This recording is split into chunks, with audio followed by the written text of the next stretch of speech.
किस्सा चार दरवेश। पुराने समय की बात है जब रोम देश में एक राजा राज करता था। उसका नाम था आजाद बख्त। आजाद बख्त एक नेक और प्रजापालक राजा था। उसके राज में प्रजा बहुत प्रसन्न और खुशहाल थी। चारों तरफ अमन चैन था। राज में चोरी चकारी जैसी घटनाएं नहीं होती थी। इस कारण विदेशी व्यापारी वहां निर्विघ्न आते जाते रहते थे। राजा को हर प्रकार का सुख उपलब्ध था। बस कमी थी तो ये कि उसके कोई संतान न थी। यही चिंता उसे रात दिन परेशान किए रहती थी। वो सोचता रहता था कि उसके बाद उसके विशाल साम्राज्य का क्या होगा। आजाद बख्त नमाज के पांचों समय खुदा से यही दुआ मांगता था कि हे खुदा, मुझ पर मेहरबानी कर और मुझे एक पुत्र की भीख दे दे। किंतु खुदा के दरबार में अभी तक उसकी ये दुआ कबूल नहीं हुई थी।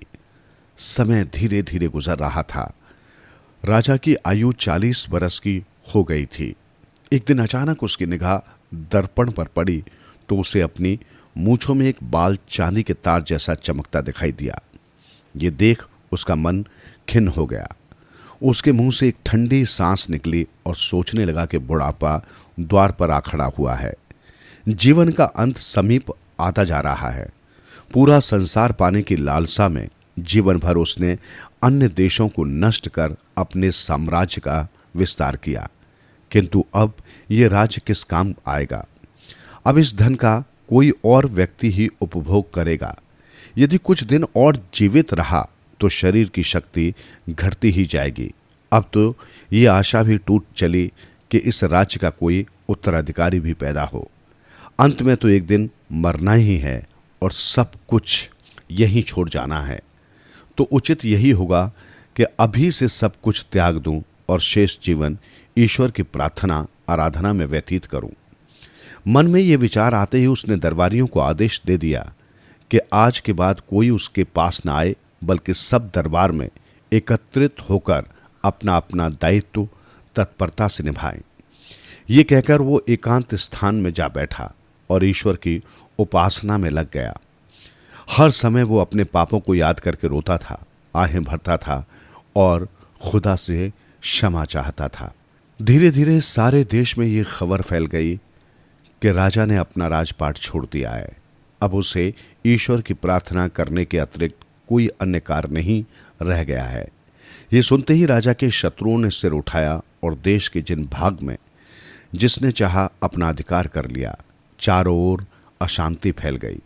अंत में दरबारियों और राज अधिकारियों ने इकट्ठा होकर आपस में विचार विमर्श किया। उन्होंने तय किया कि राज्य का पूर्व प्रधानमंत्री एक अनुभवी और बुद्धिमान व्यक्ति है। उसका नाम खिरदमंद है। उसके पास जाना चाहिए। संभवतः वो कोई रास्ता सुझाए। ऐसा विचार कर सब उसके पास पहुंचे और उसे सारी बातें बताई। पूर्व प्रधानमंत्री राजा का पुराना वफादार सेवक था और वो बहुत बुद्धिमान भी था। उसने कहा, यद्यपि हमारे राजा ने किसी से भी मिलने से स्पष्ट इनकार कर रखा है, किंतु चलो मैं भी तुम्हारे साथ चलता हूं। यह आवश्यक है कि उसे सारी बातें बता दी जाए। तब वो सबको अपने साथ दीवाने आम तक लाया और उन्हें वहीं प्रतीक्षा करने को कहकर दीवाने खास की ओर चल दिया। उसने राजा को सूचना भिजवाई कि वो राजा के दर्शनार्थ उसकी सेवा में उपस्थित है। राजा को जब उसके आने की सूचना मिली तो वो सोच में पड़ गया, किंतु उसे याद आ गया कि वो उसका पुराना सेवक एवं भक्त है, बुद्धिमान भी है। हो सकता है कि किसी कार्य विशेष हेतु आया हो। उससे मिल लेने में कोई हर्ज नहीं। मंत्री अंदर गया तो उसने राजा की विचित्र दशा देखी। कई दिनों से रोने और ईश्वर की प्रार्थना करने के कारण वो अत्यंत दुबला हो गया था। हर समय रोते रहने के कारण उसकी आंखों की चमक समाप्त हो चली थी। चेहरा पीला पड़ गया था। उसकी ऐसी दशा देखकर मंत्री को बहुत दुख हुआ और वो दौड़कर उसके कदमों में गिर गया। राजा ने स्नेहपूर्वक उसे उठाया और बोला, तुम मुझे देखने के लिए व्याकुल थे ना, सो अब देख लिया। अब तुम जाओ और मुझे ईश्वर की प्रार्थना में समय व्यतीत करने दो।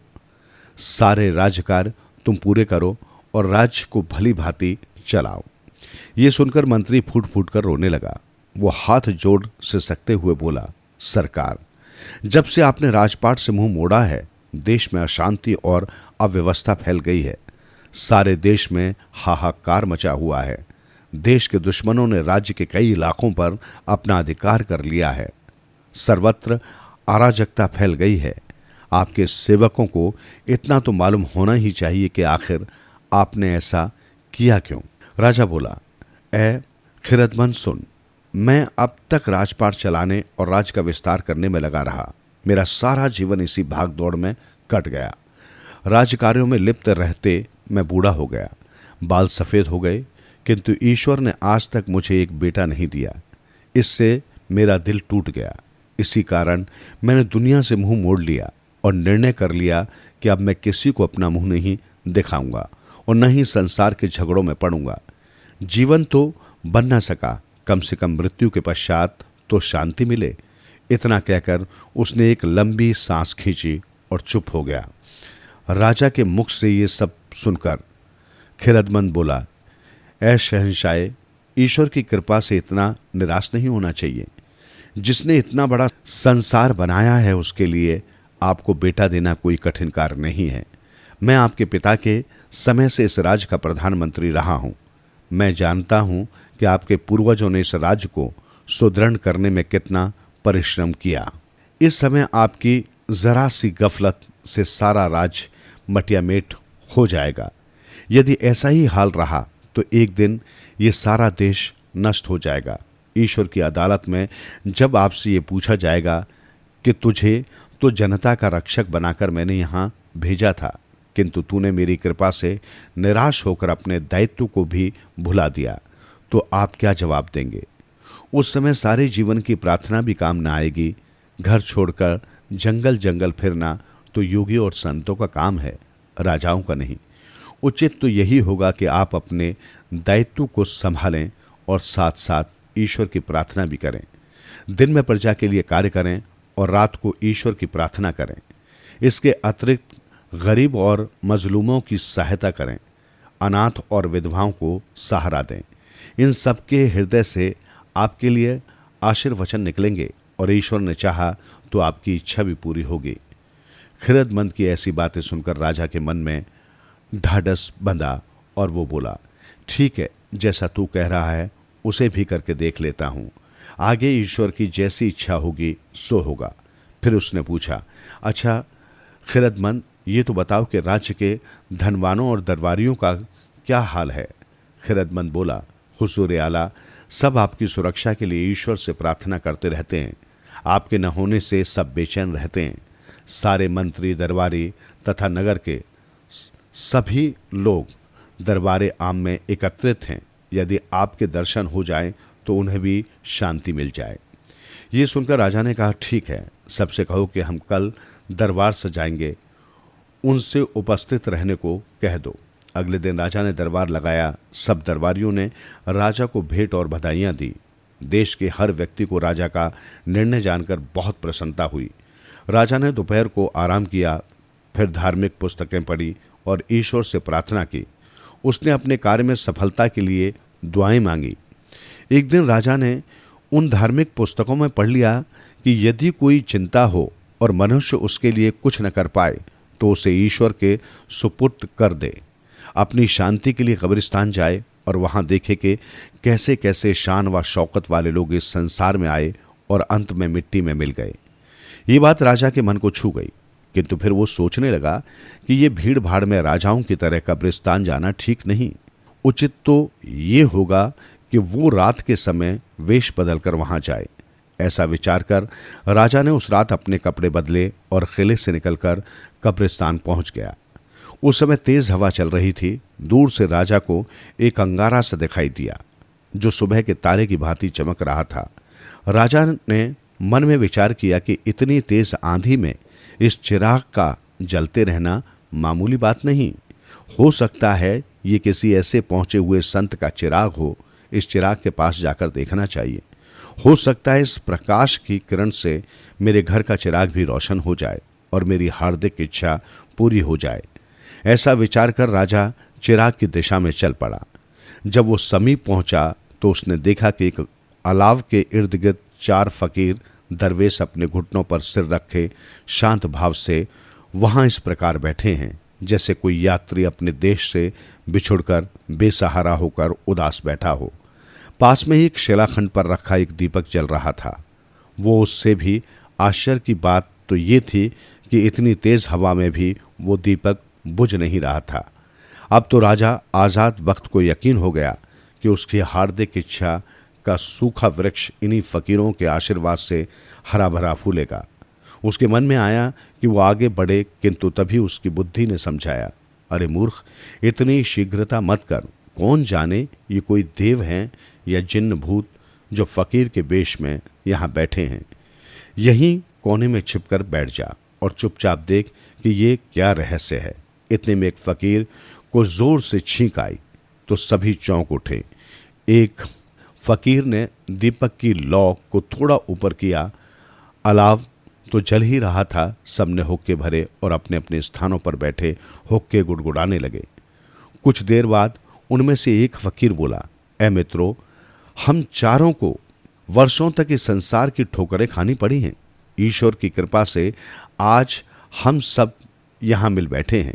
कल की कोई जानकारी नहीं, एक जगह रहें या फिर बिछड़ जाएं। रात बड़ी पहाड़ सी मालूम होती है। उचित तो ये रहेगा कि हम बारी बारी से अपनी आप बीती सुनाएं, किंतु उसमें रत्ती भर भी झूठ न हो। इस प्रकार बातों बातों में रात कट जाएगी। थोड़ी रात बचेगी तो हम थोड़ी देर सो लेंगे। शेष फकीरों ने उस फकीर की बात से सहमति जताई। आपने बिल्कुल ठीक कहा, एक फकीर ने कहा, पर चूंकि ये विचार आपके दिमाग में उपजा है, इसलिए बेहतर यही रहेगा कि सबसे पहले आप ही अपनी दास्तान सुनाएं। ठीक है, पहले मैं ही अपनी दास्तान शुरू करता हूं, पहला फकीर बोला। वो संभल कर बैठ गया और अपनी यात्रा की दास्तान सुनानी आरंभ की। वो बोला, मित्रों, मैं यमन का रहने वाला हूं। मेरे पिता एक बहुत बड़े व्यापारी थे। उनका नाम ख्वाजा अहमद था। मेरे पिता को 2 संतानें हुई। एक तो यही दरवेश जो आपके सामने उपस्थित है और दूसरी एक बहन जिसका विवाह पिताजी ने एक व्यापारी के साथ कर दिया था। घर में अपार धन था। पिताजी ने मुझे बड़े प्यार दुलार से पाला। मैंने होश संभाला ही था कि मृत्यु के कठोर हाथों ने एक ही वर्ष में मुझसे माता और पिता दोनों को छीन लिया। इस घटना का मुझ पर बड़ा प्रभाव पड़ा। मैं दिन रात उनकी याद में आंसू बहाता रहा। उनका क्रियाक्रम समाप्त होने के पश्चात पिता का दायित्व मुझ पर आ गया। मैंने व्यापार संभाला तो अपार धन मुझे दिखने लगा। तब मेरे मन में आया कि क्यों न मैं शान शौकत का जीवन व्यतीत करूं। बस फिर क्या था। बैठक के कमरे सजाए गए और वहां महफिलें जमने लगी। मुफ्तखोरों और खुशामदी लोगों ने मुझे घेर लिया। मैं उनकी चिकनी चुपड़ी बातों में आ गया। मुझे नाच गाने, शराब और जुए की लत लग गई। इन बातों पर मैं बेहिसाब धन खर्च करने लगा। नौकरों ने लूटमार शुरू कर दी। ऐसे में तो यदि कारू का खजाना होता तो वो भी खाली हो जाता। हालात यहां तक पहुंच गए कि मेरा सारा धन समाप्त हो गया। शरीर पर एक लंगोटी रह गई। मित्रों ने भी साथ छोड़ दिया। गर्दिश के दिनों में कोई बात करने वाला भी न रहा। 2-4 दिन भूखे रहने पर मुझे दिन में तारे नजर आने लगे। परेशान होकर मैंने बहन के पास जाने की सोची, किंतु ये सोचकर लज्जा आती कि मैंने तो उसके साथ कभी कोई पत्र व्यवहार तक नहीं किया। पिताजी की मृत्यु पर उसका जो शोक संदेश आया था उसका भी उत्तर मैंने नहीं दिया। फिर भी बेशरम बनकर मैं बहन के घर चला गया। बहन ने मेरी हालत देखी तो उसे बहुत दुख हुआ। वो खूब रोई।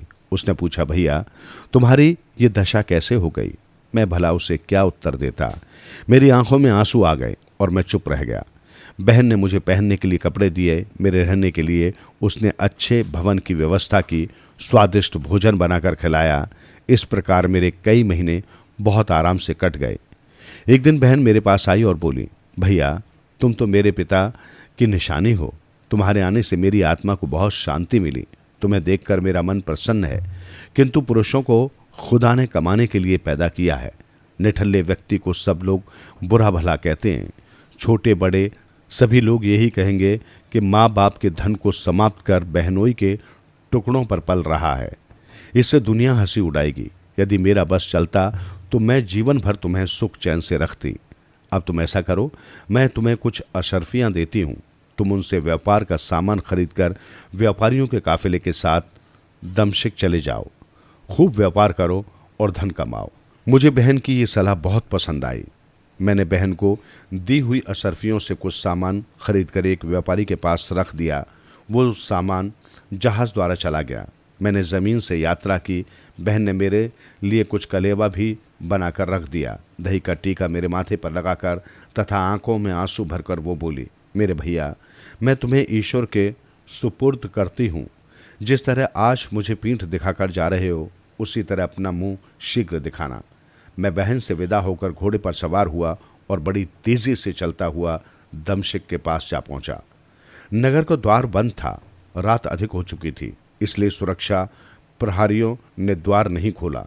मैंने उनकी बहुत खुशामद की तो उन्होंने मुझे डांट दिया। निराश होकर मैंने अपना घोड़ा वहीं किले की दीवार से बांध दिया और रात काटने की इच्छा से इधर उधर टहलने लगा। आधी रात बीती होगी कि चारों तरफ सन्नाटा छा गया। इतने में मैं क्या देखता हूं कि किले की दीवार से एक संदूक नीचे की ओर आ रहा है। उसे देखकर मुझे बड़ा आश्चर्य हुआ। मैं सोचने लगा शायद ईश्वर ने मेरी सहायता के लिए ये खजाना भेजा हो। संदूक नीचे आकर रुक गया। मैं डरते डरते उसके समीप गया। साहस करके मैंने संदूक खोला तो देखा कि अंदर एक सुंदर महिला जख्मों से भरी उसमें पड़ी कहरा रही है।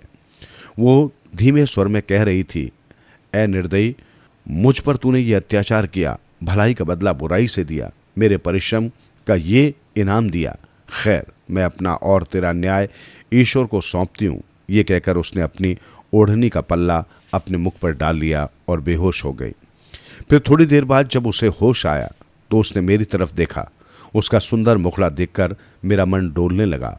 फिर मैंने साहस करके उससे पूछा, ए मोहतरमा, तुम कौन हो और ये सब क्या माजरा है?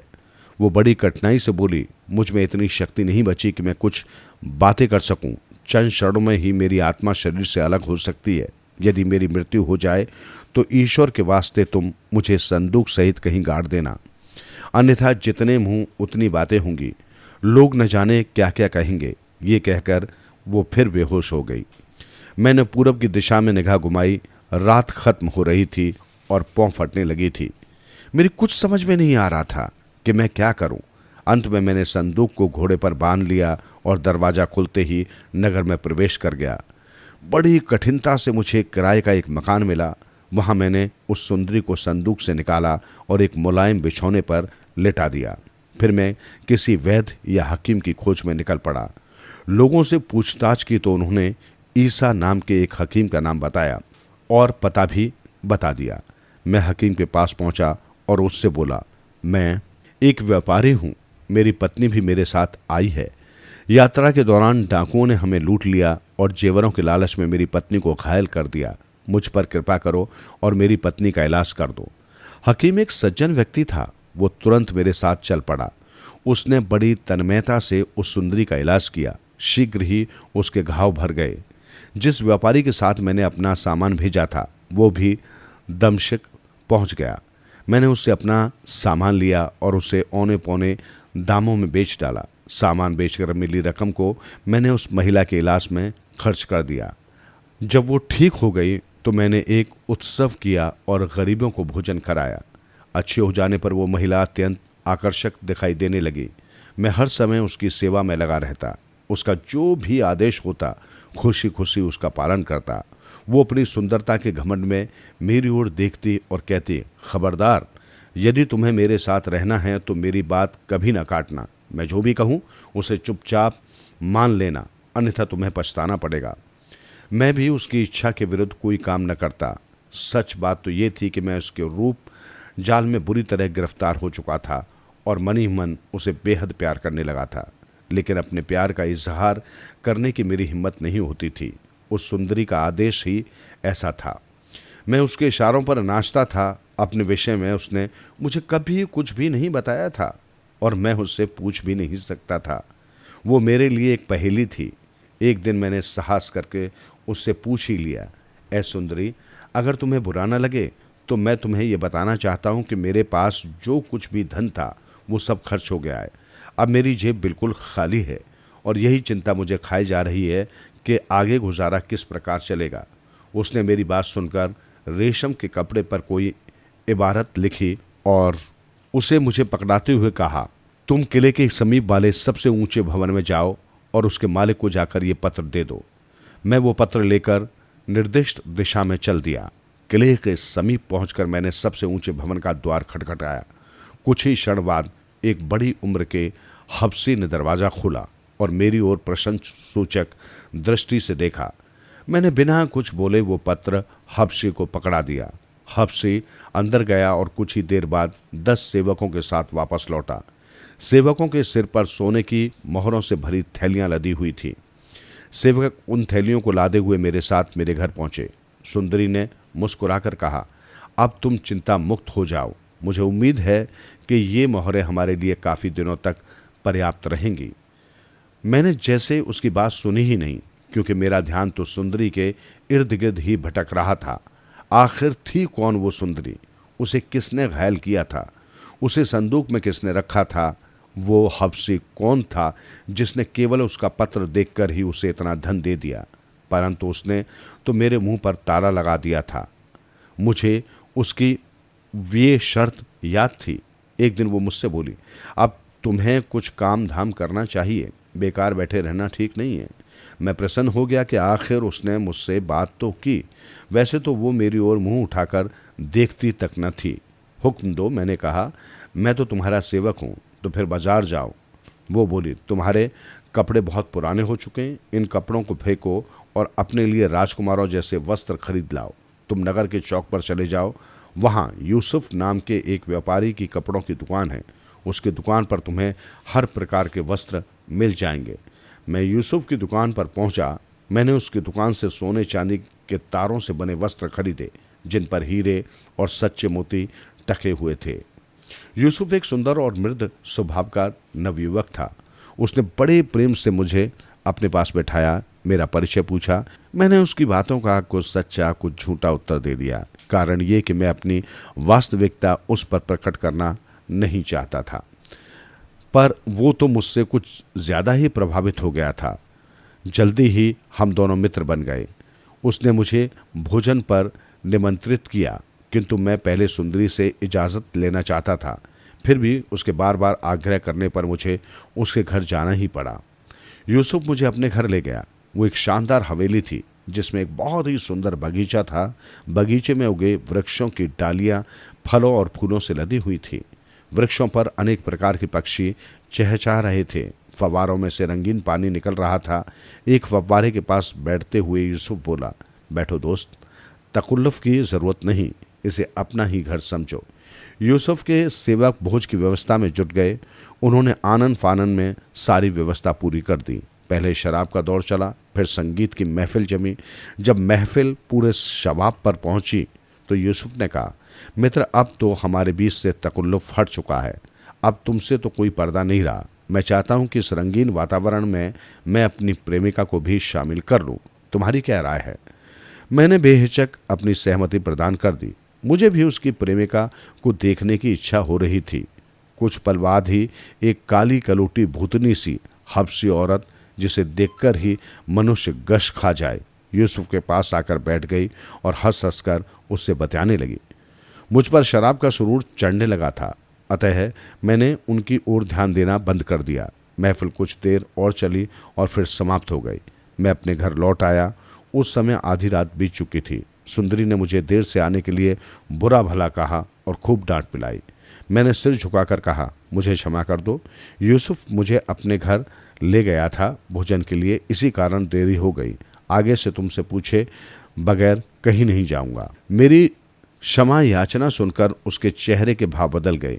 वो मुस्कुराई और इठलाकर बोली, अच्छा, तो तुम यूसुफ के यहाँ से मौज उड़ा रहे थे?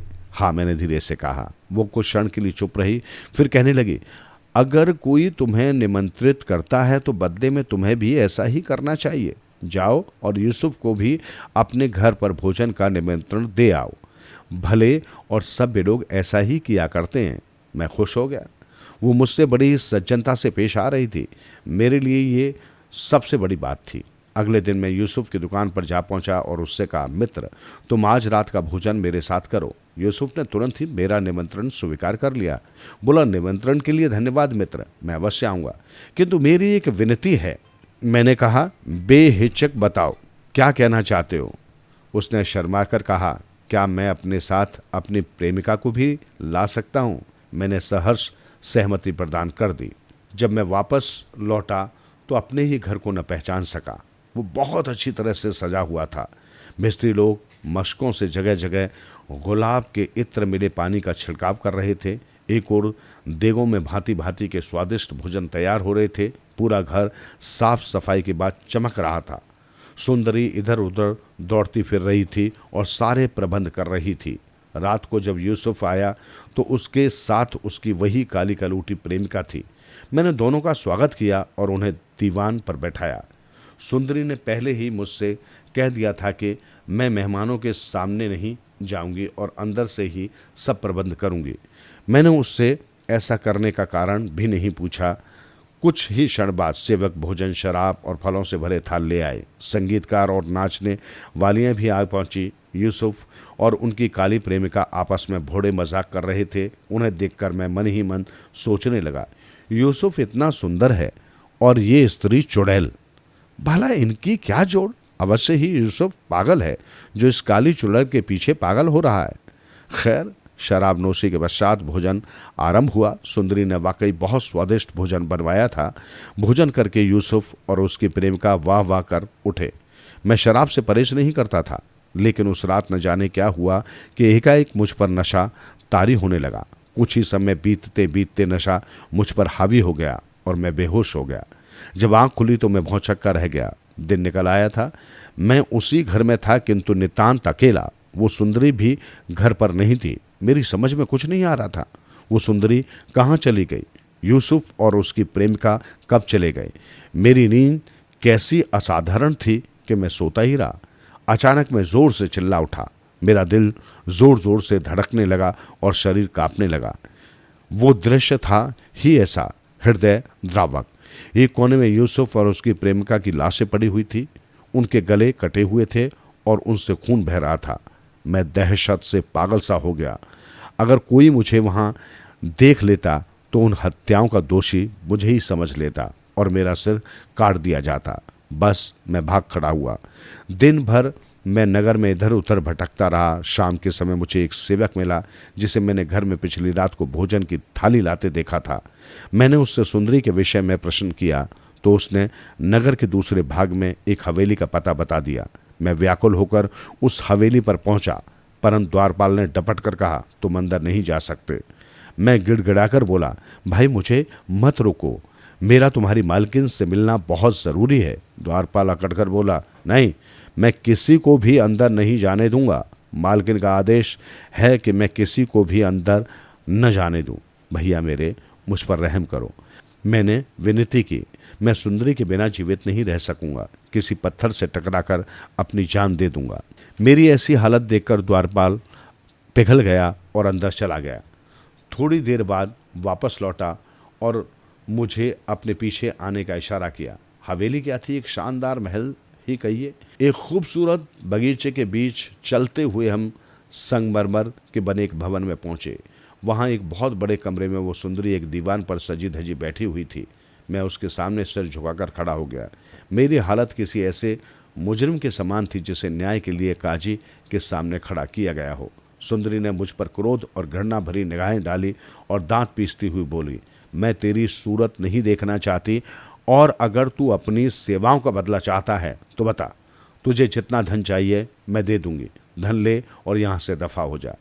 मैं उसकी बात सुनकर रो पड़ा और हाथ जोड़कर बोला, हे सुंदरी, तुम मुझसे ऐसी बातें क्यों करती हो? मैंने जो कुछ भी किया वो धन के लिए नहीं था।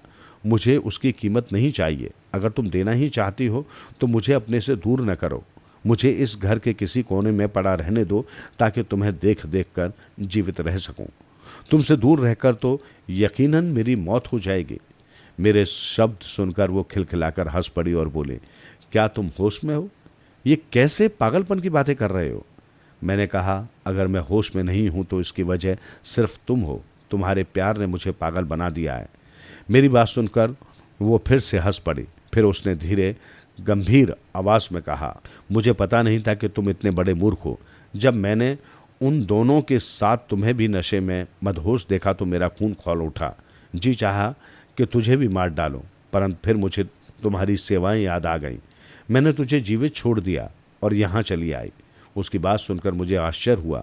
बोला, मैं उन्हें तुम्हारे कहने पर ही तो भोजन के लिए लाया था। अगर मैंने उनका साथ दिया तो इसमें मेरा क्या कसूर। वो कुछ झुंझला सी गई और बोली, खैर जो कुछ हुआ उसे भूल जा। मैं दोबारा से कह रही हूं कि अपनी सेवाओं के बदले जो चाहता है मांग और मेरा पीछा छोड़ दे। मैं गिड़गिड़ाया, बोला, अगर तुम्हें कुछ देना ही है तो मुझे अपना सेवक बनाकर ही रख लो। मैं तुम्हारी हवेली का पहरेदार बनकर तुम्हारी हवेली की ड्योढ़ी पर खड़ा रहूंगा। वो एक पहेली ही तो थी। मेरी बात सुनकर उसने मुझे प्यार भरी डांट पिलाई। कहने लगी, तुम्हारा जैसा मूर्ख इस संसार में ढूंढे नहीं मिलेगा। अरे मूर्ख, यदि मांगना ही था तो मेरा हाथ मांगा होता। क्या वो मेरी खिल्ली उड़ा रही थी? आखिर वो कहना क्या चाहती थी? मैं इन्हीं प्रश्नों में उलझा खड़ा था। वो मुस्कुराकर बोली, मैं जानती हूं कि तुम्हारे मन में क्या है। तुम्हारे मन की भावनाएं मुझसे कभी छुपी नहीं रही। तुम्हारी आंखें हर पल तुम्हारे मन के भावों को उजागर करती रहती हैं। मैं चुपचाप सुनता रहा। तभी उसने मुझे घुड़का और बोली, अब बुद्ध के समान क्यों खड़े हो? कुछ करता क्यों नहीं है? पर मैं करूं क्या? मैंने अचकचाकर पूछा। अरे बुद्धू, उससे पाला पड़ा है क्या? वो अपने सिर को पीटते हुए बोली, अरे बुद्धू, हमारे विवाह का इंतजाम कर। उसके मुख से ये शब्द सुनकर मैं जैसे सोते से जागा। मेरा मन मयूर नाच उठा। मुझे ऐसा लगा जैसे मुझे स्वर्ग मिल गया हो। उसी शाम मैं काजी को बुला लाया। काजी ने निकाह पढ़ दिया। मैं और सुंदरी पति पत्नी बन गए।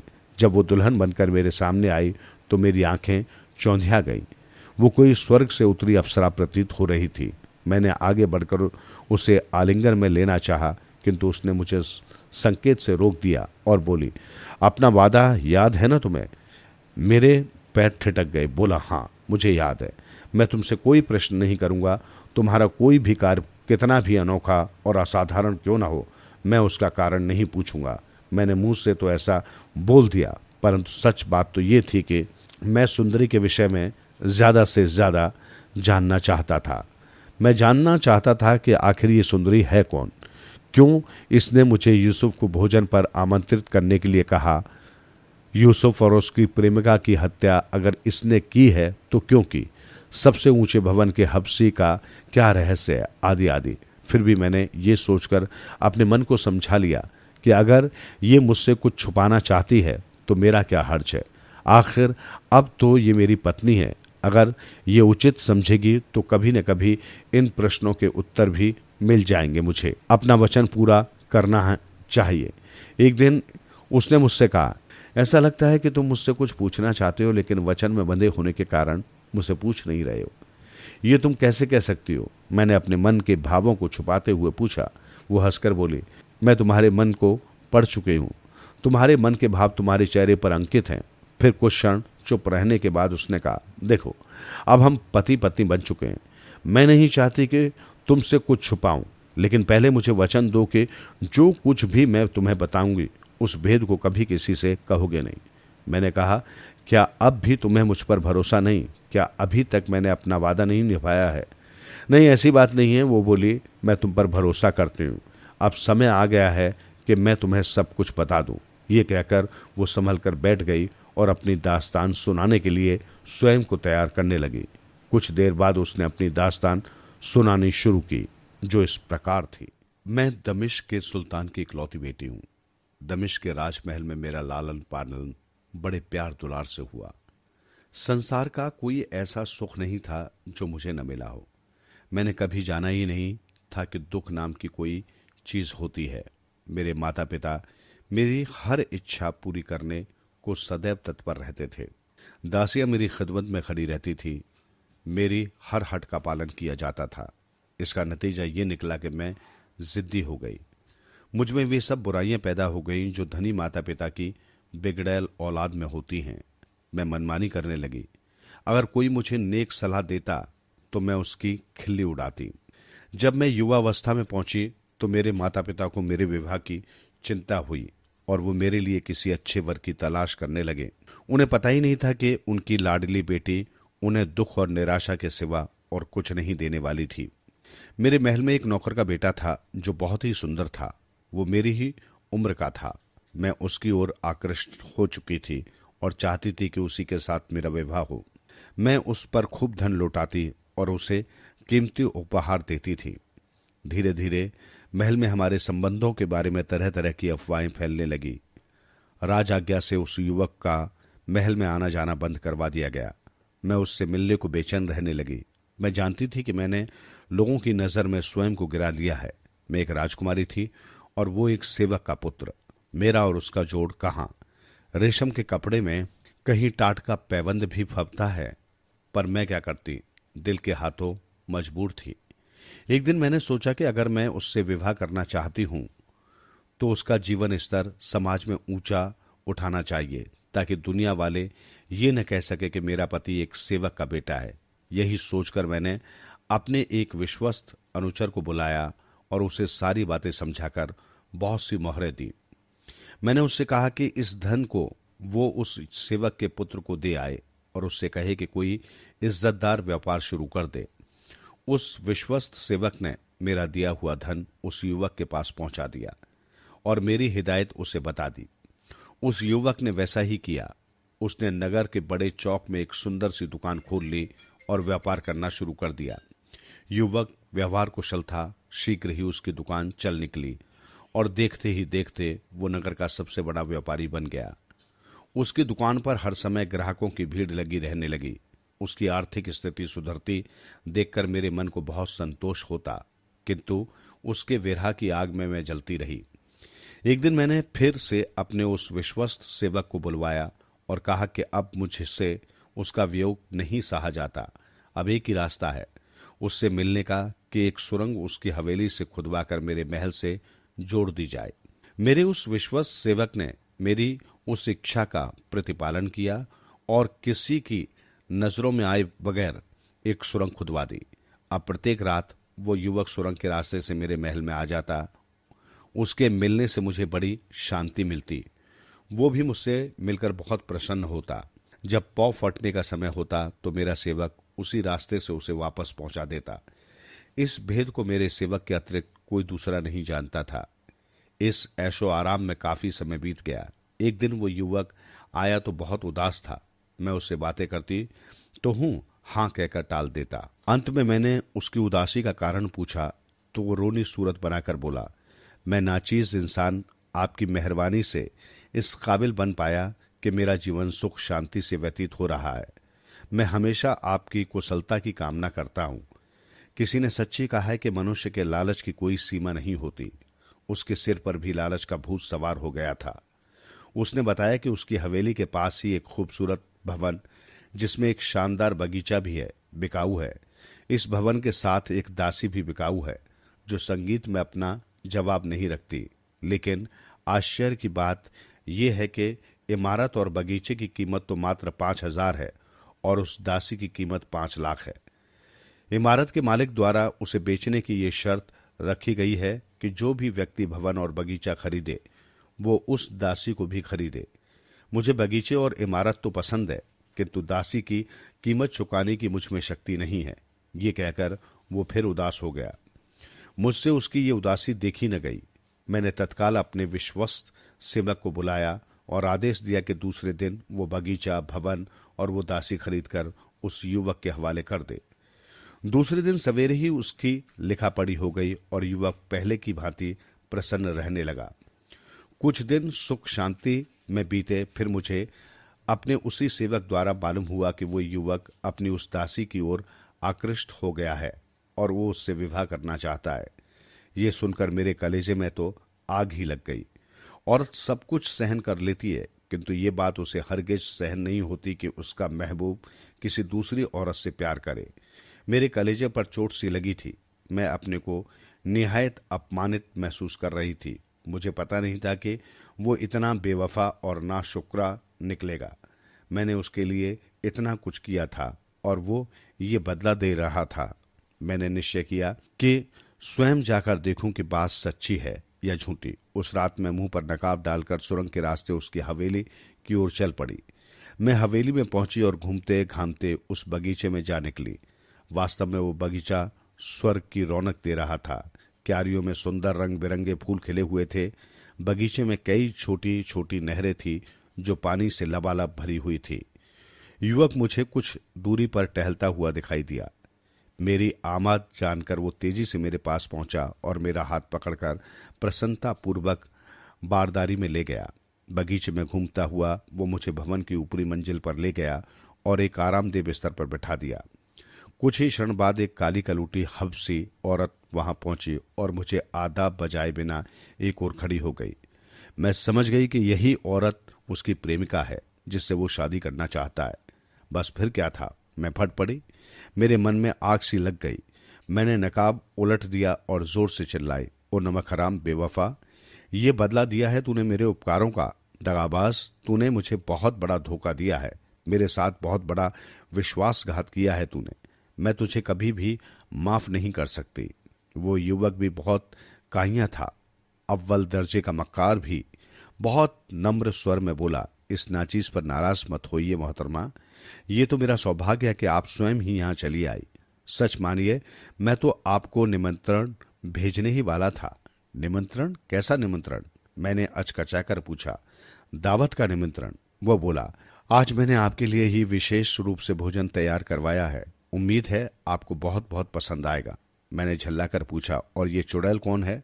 वो हंस दिया, बोला, अरे ये तो मेरी वही दासी है जिसे मैंने आपकी सहायता से बगीचे और भवन के साथ खरीदा था।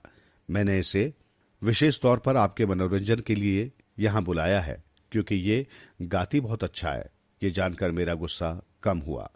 युवक कहता गया, तुम नहीं जानती तुम्हारे आने से मुझे कितनी खुशी हुई है। तुम्हें देखकर मेरा मन मयूर नाचने लगा है। अब तो ऐसा लगता है कि तुम्हारे बिन एक पल भी जीवित न रह पाऊंगा। तुम हर समय मेरे ख्यालों में समाई रहती हो। उसने कुछ ऐसी चिकनी चुपड़ी बातें की कि मैं उसके झांसे में आ गई। उसी क्षण मात्र मेरा गुस्सा काफूर हो गया। उसने मुझे प्यार से दस्तरखान पर बैठाया और मेरे सामने भोजन की थालियां और शराब के प्याले रखे। उसकी दासी हबसी औरत ने हम दोनों को जाम भर भर के देना शुरू किया। वो चुड़ैल प्याले भर भर के तो देती थी, किंतु मुझे ऐसा महसूस हुआ जैसे वो युवक को इशारों में कुछ समझाती भी जाती थी। इस बीच वो युवक मुझे अपनी लच्छेदार बातों में उलझाता रहा। कुछ ही देर बाद मुझ पर नशा तारी होने लगा और मैं बेहोश हो गई।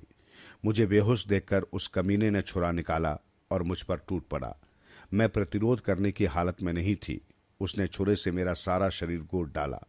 जब उसे यकीन हो गया कि मैं मर चुकी हूं, तो उसने एक संदूक में मेरे शरीर को ठूंसा और संदूक को रस्सी के सहारे किले की दीवार के साथ लटका दिया।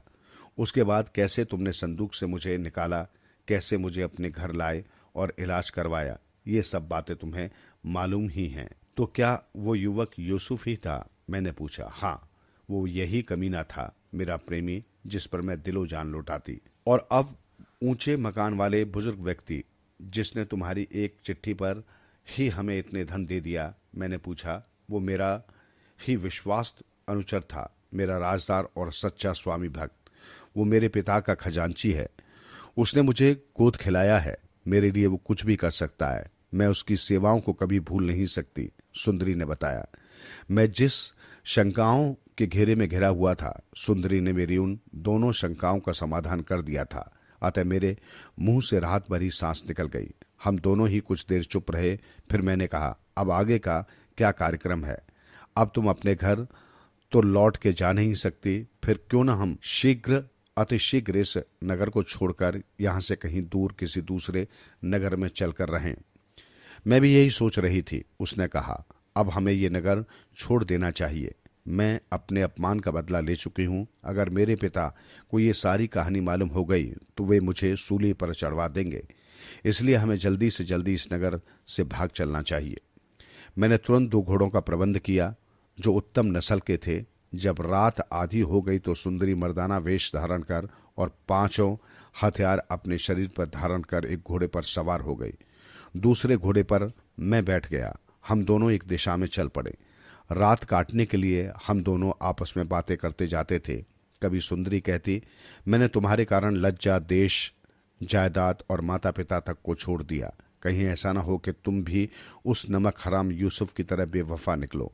कहीं ऐसा ना हो कि तुम भी उस निर्दयी की भांति मुझसे व्यवहार करो। मैं उसे विश्वास दिलाता, मैं तो तुम्हारा गुलाम हूं सुंदरी। तुम ये बात कभी मत भूलना कि सभी मनुष्य एक जैसे नहीं होते, पांचों उंगलियां कभी बराबर नहीं होती। इस तरह हम लोग चलते ही रहे, कहीं थोड़ी दूर के लिए रुक जाते, शिकार करके पेट भरते और फिर चल पड़ते। चलते चलते हम एक स्थान पर पहुंचे जहां दूर दूर तक कोई दिखाई नहीं देता था। वहां एक निर्जन और भयंकर स्थान था। प्यास से हमारा और घोड़े का बुरा हाल हो रहा था, परंतु सुंदरी बड़ी वीरता से सब कुछ सहन कर रही थी। अचानक कुछ आगे चलकर मुझे एक नखलिस्तान दिखाई दिया। वहां खजूर के अनेक वृक्ष और झाड़ियां खड़ी थी। नखलिस्तान के बीच एक बहुत बड़ा तालाब था जो स्वच्छ पानी से लबालब भरा हुआ था। तालाब को देखकर पहले तो मैं यही समझा कि ये सब मृग मरीचिका है। मेरी आंखों को तालाब का धोखा हो रहा है, परंतु ये मृग मरीचिका न थी और न ही मेरी आंखों को कोई धोखा हो रहा था। सामने सचमुच ही स्वच्छ जल का एक सरोवर मौजूद था। मैंने सुंदरी के घोड़े से उसकी पानी की खाली छाकल उतार ली। सुंदरी को एक चट्टान की ऊंट में खजूर की छाया में बिठाया और तालाब की ओर अपना घोड़ा दौड़ा दिया। मैं जब पानी लेकर वापस लौटा तो सुंदरी को उस स्थान से गायब पाया। मैंने उसे अनेक आवाजें लगाईं, खजूर के पेड़ पर चढ़कर इधर उधर देखा, किंतु कहीं भी मुझे उसके दर्शन नहीं हुए। अब तो मेरी विचित्र स्थिति हो गई। मैं बुरी तरह बौखला गया। कभी पेड़ पर चढ़ जाता, कभी उतर जाता, इधर उधर दौड़ता, किंतु वो कहीं होती तो दिखाई देती। भगवान जाने उसे जमीन निकल गई थी या आसमान ने उसे उठा लिया था। मेरे मन में अनेक शंकाएं जन्म लेने लगी। कभी सोचता कि कोई जिन्न तो नहीं उठा ले गया, कभी विचार करता कि कहीं उसके देश से कोई आदमी हमारा पीछा करता हुआ यहाँ न आया हो और उसे अकेला पाकर मना के ले गया हो। इस दुख से मेरी ऐसी हालत हुई कि मैं कपड़े फाड़ने लगा। फकीर बनकर देश विदेश में ढूंढता रहा, किंतु उसका कहीं पता न चला।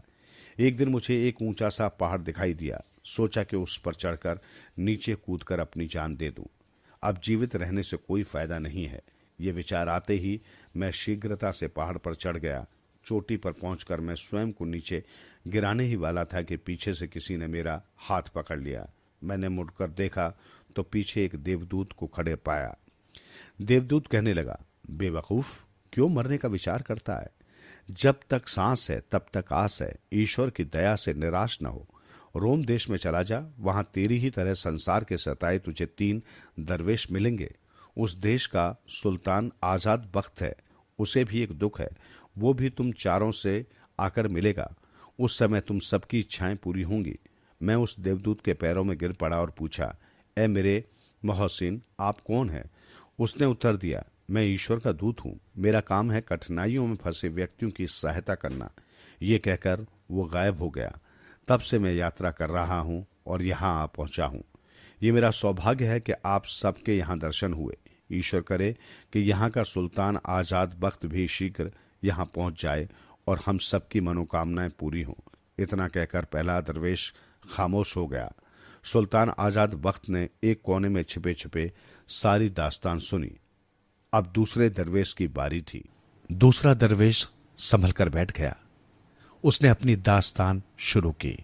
उसने कहा, ए जमाने के सताए हुए साथियों, मैं फारस ईरान के सुल्तान का बेटा हूं। मेरे पिता ने मेरी शिक्षा के लिए बड़े बुद्धिमान गुरु नियुक्त किए थे। मैंने 14 वर्ष की अवस्था में ही बहुत सी कलाएं सीख ली थी। उठने बैठने के तरीके, बोलने चालने का व्यवहार, सभी कुछ मैं सीख गया था। मेरी बहुत तीव्र इच्छा रहती थी कि मैं योग्य व्यक्तियों की संगत में बैठूं और देश विदेश के बहादुर राजाओं की दास्तानें सुनूं और सुनाऊं। मैं राज्य में बाहर से आने वाले उन यात्रियों को आमंत्रित करता था जो विदेशों से आते थे और उनसे नई नई दास्तानें सुनकर उन्हें बड़े बड़े इनाम देता था। मैंने उनसे सैकड़ों आश्चर्यजनक कहानियां सुन रखी थी, लेकिन उन सब में एक कहानी ऐसी थी जो मुझे बहुत अच्छी लगती थी और जिसे मैं बार बार सुनता था। ये कहानी ऐसी थी जिसने मेरे जीवन को ही बदल डाला। वो कहानी थी हातिम ताई की। ये कहानी मुझे बाहर की यात्रा से आए एक अनुभवी विद्वान जो इतिहास का परम ज्ञाता था ने सुनाई थी। किस्सा हातिम ताई का। हातिम ताई के समय में अरब में एक राजा राज्य करता था। उसका नाम था नौफिल। नौफिल में अनेक गुण थे, किंतु उसमें कुछ अवगुण भी थे। वो स्वयं को देश का सबसे बड़ा दानी समझता था और उसे इस बात का बहुत घमंड था। एक दिन उसके दरबार में कुछ गाने वाले लोग आए, जिन्होंने एक सुंदर सी कविता गाकर सुनाई। उस कविता में हातिम ताई की भूरी भूरी प्रशंसा की गई थी और उसे उस समय का सबसे बड़ा दानी बताया गया था। हातिम की इतनी प्रशंसा सुनकर नौफिल ईर्ष्या से जल उठा। उसने अपने सेनापति को तलब किया और उसे आदेश दिया, तत्काल अपने सैनिकों के साथ हातिम के कबीले की ओर कूच कर दो और उसे नष्ट भ्रष्ट कर दो। आदेश पाते ही नौफिल की सेना हातिम के कबीले को नष्ट करने के लिए चल पड़ी। हातिम को जब यह समाचार मिला तो उसने सोचा, सुल्तान नौफिल ने यह आदेश सिर्फ मेरी प्रसिद्धि से जलकर ही दिया है। मेरे कारण ही मेरे कबीले पर संकट आया है। अब अपने कबीले को बचाने का सिर्फ एक ही उपाय है कि मैं तुरंत यहां से कहीं दूर चला जाऊं और नौफिल का गुस्सा शांत होने तक वहीं छिपा रहूं। यह विचार कर हातिम वहां से भाग निकला और दूर एक पर्वत की गुफा में जाकर छिप गया। नौफिल को जब उसके भाग जाने का समाचार मिला तो वो और भी ज्यादा क्रोधित हो उठा। उसने सारे राज्य में ऐलान करवा दिया कि जो कोई हातिम को पकड़कर उसके सामने प्रस्तुत करेगा, उसे सरकारी खजाने से सोने की 500 मोहरें इनाम में दी जाएंगी। इतनी कहानी सुनाकर दूसरे दरवेश ने थोड़ा विराम लिया और फिर अपनी आप बीती को आगे बढ़ाया। सुल्तान नौफिल का फरमान सारे राज्य में प्रसारित हो गया तो सैकड़ों लोग हातिम को पकड़कर सुल्तान के दरबार में पेश करने और 500 सोने की मोहरें हासिल करने के लिए लालायित हो उठे। अब हुआ यह कि संयोगवश एक दिन एक बूढ़ा गरीब लकड़हारा अपनी पत्नी के साथ जंगल से लकड़ियां बीनता हुआ उसी गुफा के पास जा पहुंचा जिसमें हातिम छुपकर रह रहा था। बूढ़ा अपने चेहरे से पसीना पहुंचता हुआ अपनी पत्नी से कहने लगा, हाय रे दुर्भाग्य, हमारा जीवन भी कितना कठिन है। गरीबी पीछा ही नहीं छोड़ती। दरिद्रता के कारण हमारे बच्चे कई कई दिनों तक भूखे ही रह जाते हैं। न जाने कब पाक परवरदिगार हमारी फरियाद सुनेगा। बुढ़िया ने एक लंबी ठंडी सांस भरी, बोली, ये सब तो अपने अपने नसीब की बात है, इसमें किसी इंसान का क्या दोष। खुदा की जैसी मर्जी है उसी के मुताबिक तो चलना पड़ेगा हमें। अगर हमें हातिम मिल जाता तो उसे पकड़वाकर 500 सोने की मोहरें प्राप्त कर सकते थे, लेकिन ऐसे हमारे भाग्य कहां। बूढ़ा बड़बड़ाया। ये सुनकर उसकी पत्नी बिगड़कर बोली, हातिम के बारे में ऐसी बातें सोचते हो तुम तो सचमुच ही बहुत बेशरम हो। तुम अपने दुखों का अंत हातिम जैसे दानी को मौत के मुंह में भेजकर करना चाहते हो, और हातिम पर तो अपने प्राण न्यौछावर करना चाहिए, न कि उसके प्राण लिए जाएं।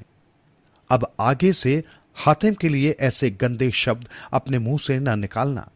लेकिन बूढ़े ने जैसे अपनी पत्नी की बात अनसुनी कर दी और कहता ही रहा, हमें हातिम मिलना ही चाहिए, परंतु इस जंगल में उसे ढूंढना तो ऐसे ही है जैसे भूसे में सुई की तलाश करना। काश हम हातिम को पकड़ सकते। गुफा में छुपे हुए हातिम ने बूढ़े और उसकी पत्नी का एक एक शब्द सुना। उसने मन में सोचा, मेरे लिए ये कितने शर्म की बात है कि मेरे होते हुए ये लोग दुखी रहें। मैं इनकी गरीबी बर्दाश्त नहीं कर सकता। अगले ही पल वो गुफा से निकलकर उनके सामने आ खड़ा हुआ और बोला, तुम लोग मेरी ही तलाश में थे ना, मैं हाजिर हूं। चलो मुझे अपने सुल्तान के पास ले चलो और इनाम पाकर अपनी दरिद्रता दूर कर लो। हातिम को यूं अचानक सामने पाकर पल भर के लिए बूढ़ा और बुढ़िया दोनों सकते में आ गए। उन्हें अपनी आंखों और कानों पर यकीन न हुआ। क्या सचमुच उनके सामने हातिम ही खड़ा है? क्या इस स्वार्थ भरी दुनिया में कोई मनुष्य इतना महान भी हो सकता है जो दूसरों का दुख दूर करने के लिए अपने प्राणों की भी परवाह न करे? हातिम की महानता देखकर बूढ़ा शर्म से पानी पानी हो गया। गिड़गिड़ाते हुए बोला, ए हातिम, मेरे दोस्त, मुझे माफ कर दो। हम कभी ऐसा पाप नहीं करेंगे। कुछ पल के लिए हमारे मन में जो लालच समा गया था, उसके लिए हमें माफ कर दो। हां बेटा, हमें माफ कर दो। बुढ़िया भी बोल उठी, तुम मेरे पति की बातों का बुरा मत मानना। गरीबी ने इसका दिमाग खराब कर दिया है। तुम्हारे जैसे परोपकारी और दानी इंसान के लिए तो हम अपने प्राण भी न्यौछावर करने को तैयार हैं। हमारी दुआ है कि खुदा तुम्हें बहुत लंबी उम्र प्रदान करे। यह सुनकर हातिम ने कहा, मेरे रहते हुए तुम्हारे जैसे बुजुर्ग और उनका परिवार दुखी रहे, ये मेरे लिए बहुत शर्म की बात है। तुम मुझे अपने सुल्तान के पास ले चलो। बूढ़ा और उसकी पत्नी बोले, कभी नहीं। तुम पर कोई आंच आने से तो अच्छा है कि हम भूखों मर जाएं। जिस समय हातिम का बूढ़े और बुढ़िया से यह वार्तालाप चल रहा था, उसी समय उन्हें दूर से आते कुछ सिपाही दिखाई दिए। ये देख बूढ़ा और बुढ़िया दोनों व्याकुल हो उठे। बोले, हातिम, तुम जल्दी से गुफा में छुप जाओ। वो देखो, सुल्तान के कुछ सिपाही तुम्हारी खोज में यहां आ रहे हैं। लेकिन हातिम ने उनकी बात न मानी और वो वहीं खड़ा रहा। सिपाहियों ने हातिम को पकड़ लिया और सुल्तान के पास ले चले। बूढ़ा और बुढ़िया भी रोते पीटते उनके पीछे पीछे चल पड़े। सिपाहियों ने हातिम को सुल्तान के सामने पेश कर दिया। इस पर नौफिल ने पूछा, तुम में से किसने इसे पकड़ा है? इनाम के लालच में हर सिपाही ने यही बात कही, इसे मैंने पकड़ा है हुजूर। इसके लिए मुझे बड़ी भागदौड़ करनी पड़ी है। इनाम केवल मुझे ही मिलना चाहिए। बूढ़ा और उसकी पत्नी चुपचाप खड़े आंसू बहा रहे थे। उन्होंने एक शब्द भी मुंह से नहीं कहा। नौफिल बड़ी उलझन में पड़ गया कि वो किस सिपाही की बात का विश्वास करे। इतने में हातिम स्वयं बोल पड़ा, सुल्तान, यदि इजाजत हो तो मैं स्वयं ही बता दूं कि मुझे किसने पकड़ा है। नौफिल ने सहमति में सिर हिला दिया। हातिम बोला, सुल्तान, मुझे इन सिपाहियों में से किसी ने नहीं पकड़ा। ये सब झूठ बोल रहे हैं। मुझे पकड़वाने वाले तो ये बूढ़े और बुढ़िया हैं। इन्हें इसके लिए इनाम मिलना चाहिए। सच्ची बात तो यह है कि जब ये बूढ़ा और बुढ़िया मुझे पकड़कर आपके दरबार में पेश करने के लिए ला रहे थे, तो रास्ते में इन सिपाहियों ने इनसे मुझे छीन लिया था। ये सुनकर बूढ़ा और उसकी पत्नी चिल्ला उठे, नहीं, ये झूठ है। इसकी बातों पर ध्यान न दीजिए हुजूर। हमारी गरीबी पर तरस खाकर हमें इनाम दिलवाने की नीयत से हातिम खुद ही यहां आया है। उन सब की बातें सुनकर नौफिल सोच में पड़ गया कि हातिम को पकड़वाने का इनाम किसे दूं। उसने कुछ क्षण तक विचार किया और फिर यही निर्णय किया कि जब हातिम स्वयं ही इस बात की तस्दीक कर रहा है कि उसे बूढ़े और बुढ़िया ने ही पकड़ा है, तो फिर निर्णय करने में विलंब क्यों। उसने बूढ़े और बुढ़िया को 500 मोहरे देने की आज्ञा प्रदान कर दी और सिपाहियों द्वारा झूठ बोलने पर उनके सिरों पर जूते लगवाए और उनका मुंह काला करवा के गधों पर बैठाकर नगर भर में घुमाने की आज्ञा प्रदान कर दी। हातिम के व्यवहार से सुल्तान नौफिल बहुत प्रभावित हुआ। उसने देख लिया कि हातिम तो बहुत ही सज्जन व्यक्ति है, जो दूसरों की सहायता करने के लिए अपने प्राण तक देने से नहीं कतराता।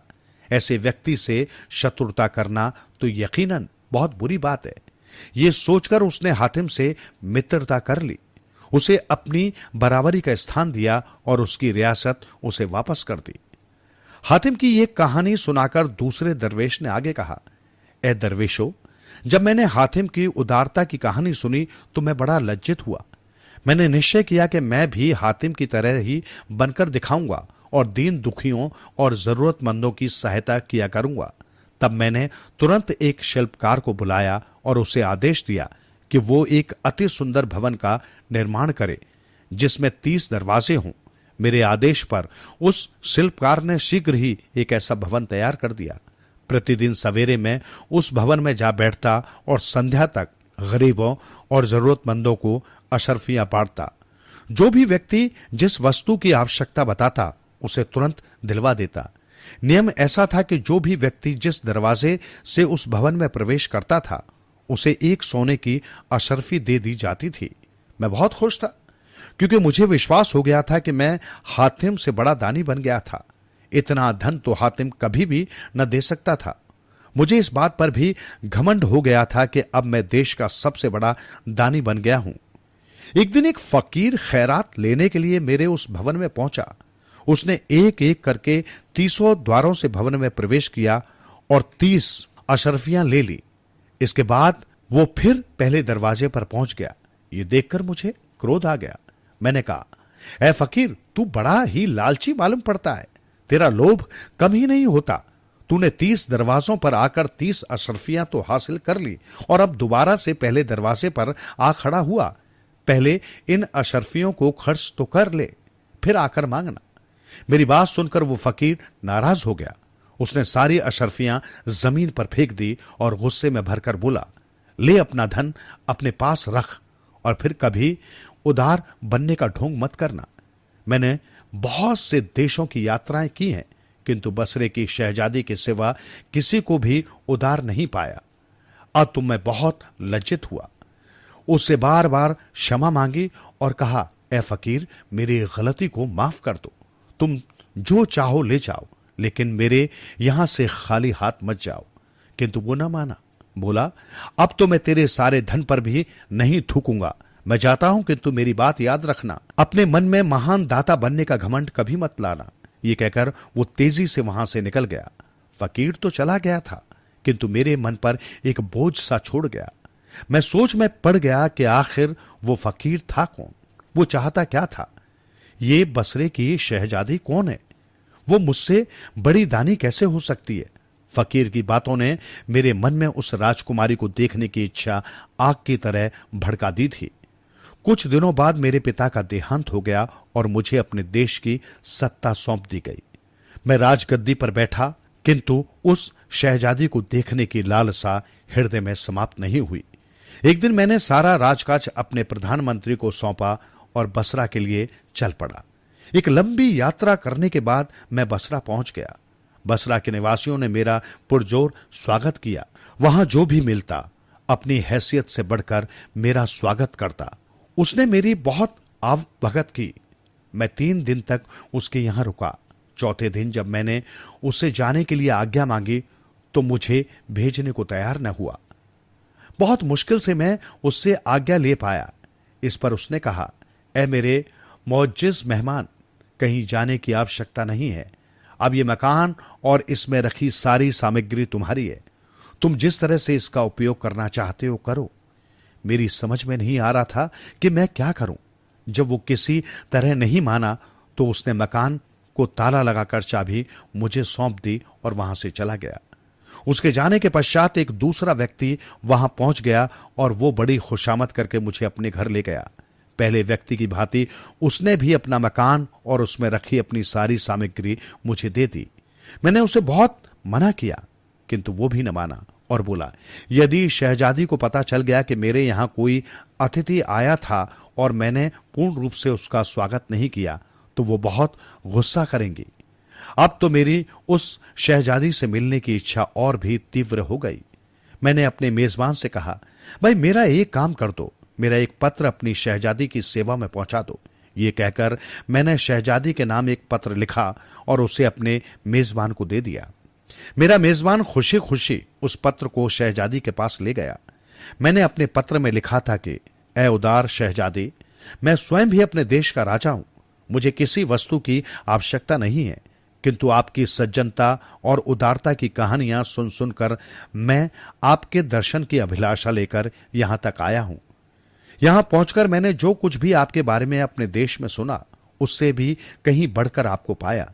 अब मेरी इच्छा है कि आप मुझे अपनी सेवा में स्वीकार करें, अन्यथा मैं अपनी सारी जिंदगी पागलों की तरह मारा मारा फिरता रहूंगा। मेरे पत्र का उत्तर शहजादी ने तुरंत ही भेज दिया। उसने पत्रवाहक के हाथों कहलवाया कि शहजादी बसरा में आने वाले हर मेहमान की हर इच्छा पूरी करती है। मेहमान की इच्छा सिर आंखों पर। कल सुबह मैं अपने अतिथि से मिलने को तत्पर रहूंगी। अगली सुबह मैं अपने मेजबान के साथ शहजादी के महल में पहुंच गया।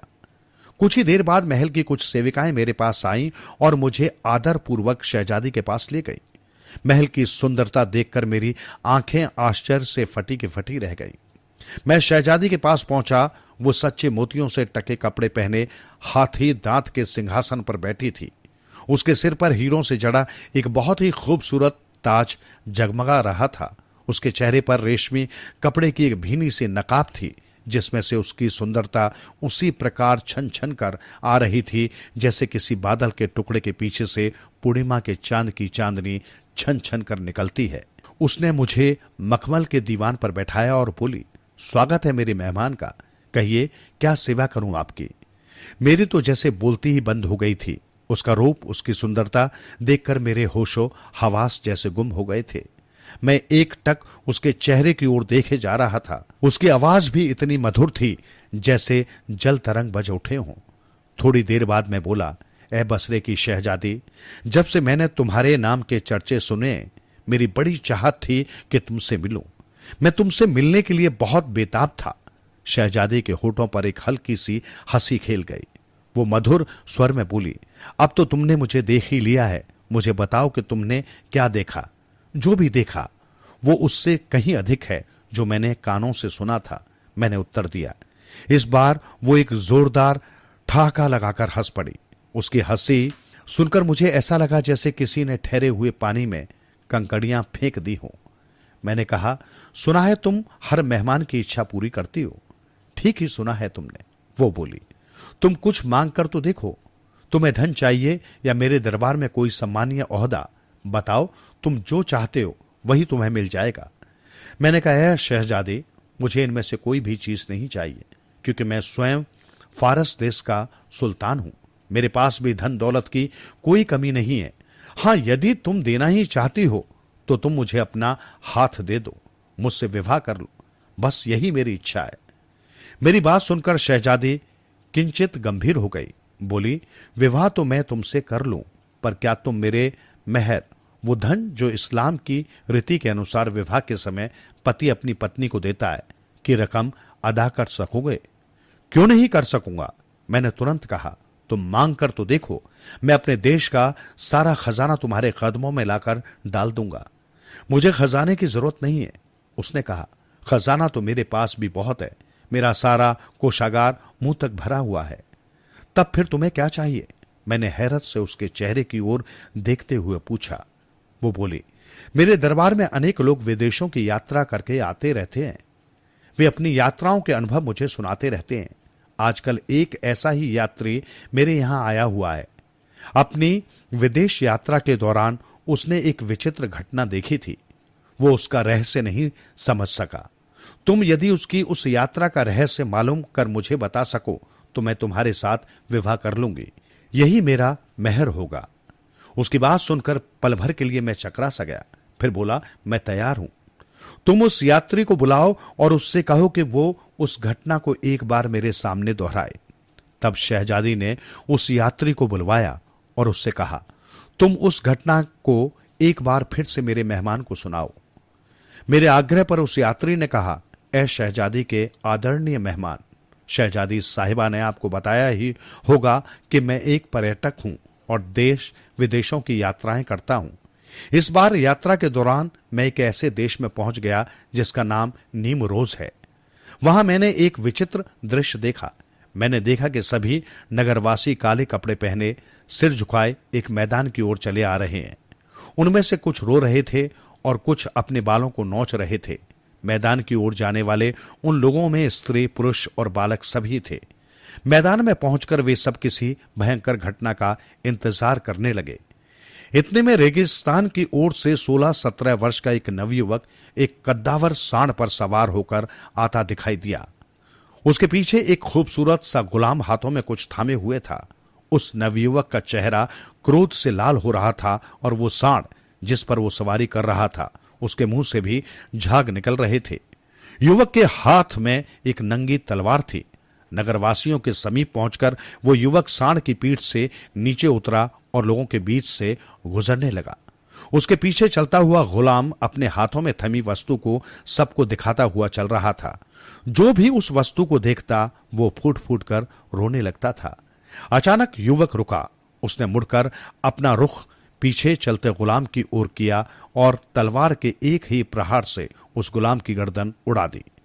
फिर वो सांड पर बैठकर वापस रेगिस्तान की ओर चला गया। ये दृश्य देखकर मेरे फरिश्ते कूच कर गए। मैं दहशत के मारे थरथर कांपने लगा। कुछ देर बाद जब मैंने वहां उपस्थित लोगों से उस घटना के बारे में पूछा तो सभी ने जैसे अपनी जबानें सी ली। किसी ने भी मुझे कुछ न बताया। यहां आकर पहली बार मैंने शहजादी को उस घटना के बारे में बताया। यह है मेरी कहानी, ये कहकर वो यात्री खामोश हो गया। यात्री अपनी कहानी सुना चुका तो शहजादी ने कहा, ए फारस के सुल्तान, बस उसी दिन से मैं दिन रात इसी विषय में सोचती रहती हूं। यदि तुम मुझसे विवाह करना चाहते हो तो नीमरोज जाकर इस बात का पता लगाओ कि वो युवक कौन है और उसने अपने गुलाम को क्यों मारा। यह भी कि लोग उसे देखकर रोते क्यों हैं। यदि तुम इन सब बातों का पता लगा सको तो मेरा विवाह तुम्हारे साथ पक्का हुआ समझो। तुम यही समझो कि इन प्रश्नों का उत्तर ही मेरी मेहर है। मैंने उसकी बातें सुनकर कहा, मैं अपनी जान पर खेलकर भी तुम्हारे इन प्रश्नों का उत्तर लाने की कोशिश करूंगा, किंतु मेरी एक विनती है। कहो, क्या कहना चाहते हो? शहजादी ने कहा। जाने से पहले जरा अपना भेद भी तो बता जाओ। मैंने कहा, तुम कौन हो? तुम्हें इतना धन कहां से मिला? संसार का कोई भी राजा इस प्रकार अपने धन को नहीं लुटा सकता। जब तक तुम मेरे इन प्रश्नों का उत्तर नहीं दोगे मैं व्याकुल ही रहूंगा। यह सुनकर शहजादी मुस्कुराई बोली, तुम्हारी जिज्ञासा उचित ही है। सुनो, मैं तुम्हारे प्रश्नों का उत्तर देती हूं। यह कहकर उसने अपनी कहानी सुनानी आरंभ कर दी। ए फारस के सुल्तान, मेरे पिता इस देश के सुल्तान थे। यहां की प्रजा उनसे बहुत स्नेह रखती थी। उनके राज्य का खजाना मुंह तक भरा हुआ था।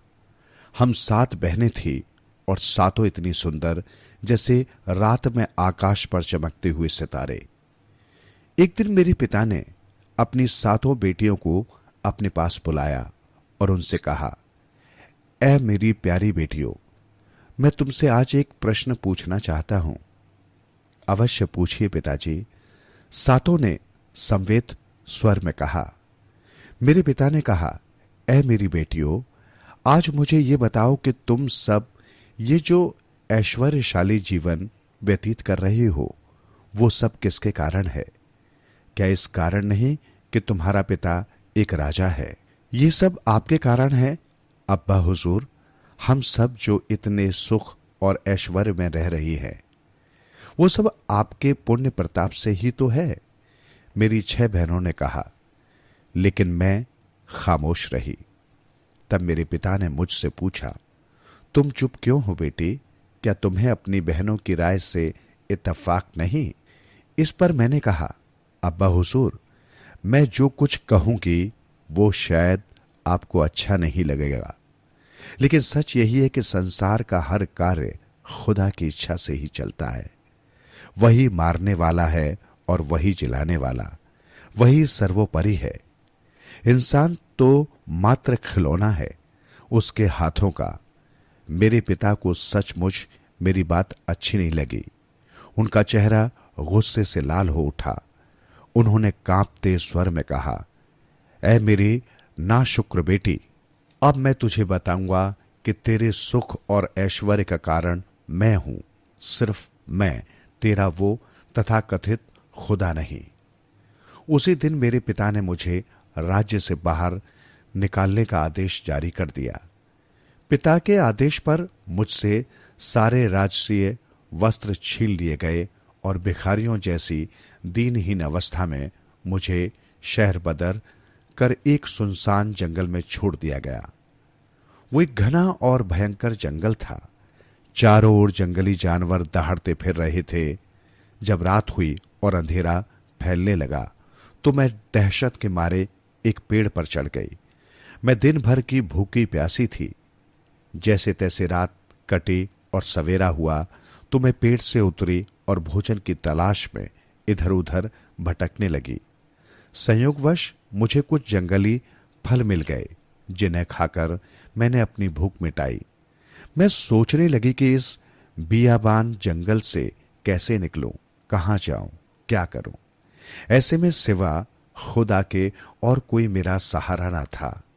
इसलिए मैं मन ही मन खुदा से मन्नतें मांगने लगी कि ऐ पाक परवरदिगार, मुझ पर इतना बड़ा जुल्म क्यों ढाया जा रहा है? क्या तेरी दुनिया में सच बोलने का यही इनाम है? मेरे खुदा, मुझ पर रहम कर और एकाएक आई हुई इस मुसीबत से मुझे निजात दिला। 3 दिन तक मैं अपने खुदा को याद करती रही, उस बियाबान जंगल में भटकती रही। मुझे यकीन था कि मेरी पुकार जरूर मेरा खुदा के कानों में पहुंचेगी और मेरे दुखों का अंत हो जाएगा। और हुआ भी वही। चौथे दिन जब मैं उस जंगल में भटक रही थी तो एक फकीर उधर से गुजरा। मुझे ऐसी दीनहीन हालत में देखकर फकीर को बड़ा आश्चर्य हुआ। उसने मुझसे पूछा, बेटी, तू कौन है और इस जंगल में अकेली क्यों भटक रही है? मैंने उसे अपने दुखों की समूची कहानी कह सुनाई। मेरी कहानी सुनकर फकीर ने कहा, बेटी, धीरज रख। ये जो कुछ तेरे साथ हो रहा है वो शायद अल्लाह की मर्जी से ही हो रहा है। जीवन तो धूप छांव का खेल है, कभी सुख है तो कभी दुख, मगर सुख तुझसे छिन गया है तो क्या गम, ये दुख भी स्वतः ही दूर हो जाएंगे। हिम्मत से काम ले और मेरे साथ चल। मेरे पास उसकी बात मानने के अलावा और कोई चारा न था, अतः मैं चुपचाप उस फकीर के साथ चल पड़ी। फकीर मुझे अपने झोंपड़े पर ले आया जो जंगल के दूसरे छोर पर था। फकीर सुबह सवेरे उठकर शहर चला जाता था और दिन भर शहर में भीख मांगता था।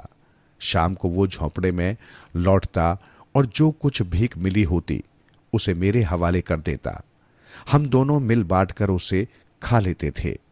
फकीर ने मुझे अपनी बेटी बना लिया था और मुझे हर प्रकार का सुख पहुंचाने की कोशिश करता रहता था। एक दिन की बात है, जब मैं अपने बाल धो रही थी तो मुझे अपने बालों में लिपटा हुआ एक मोती मिल गया।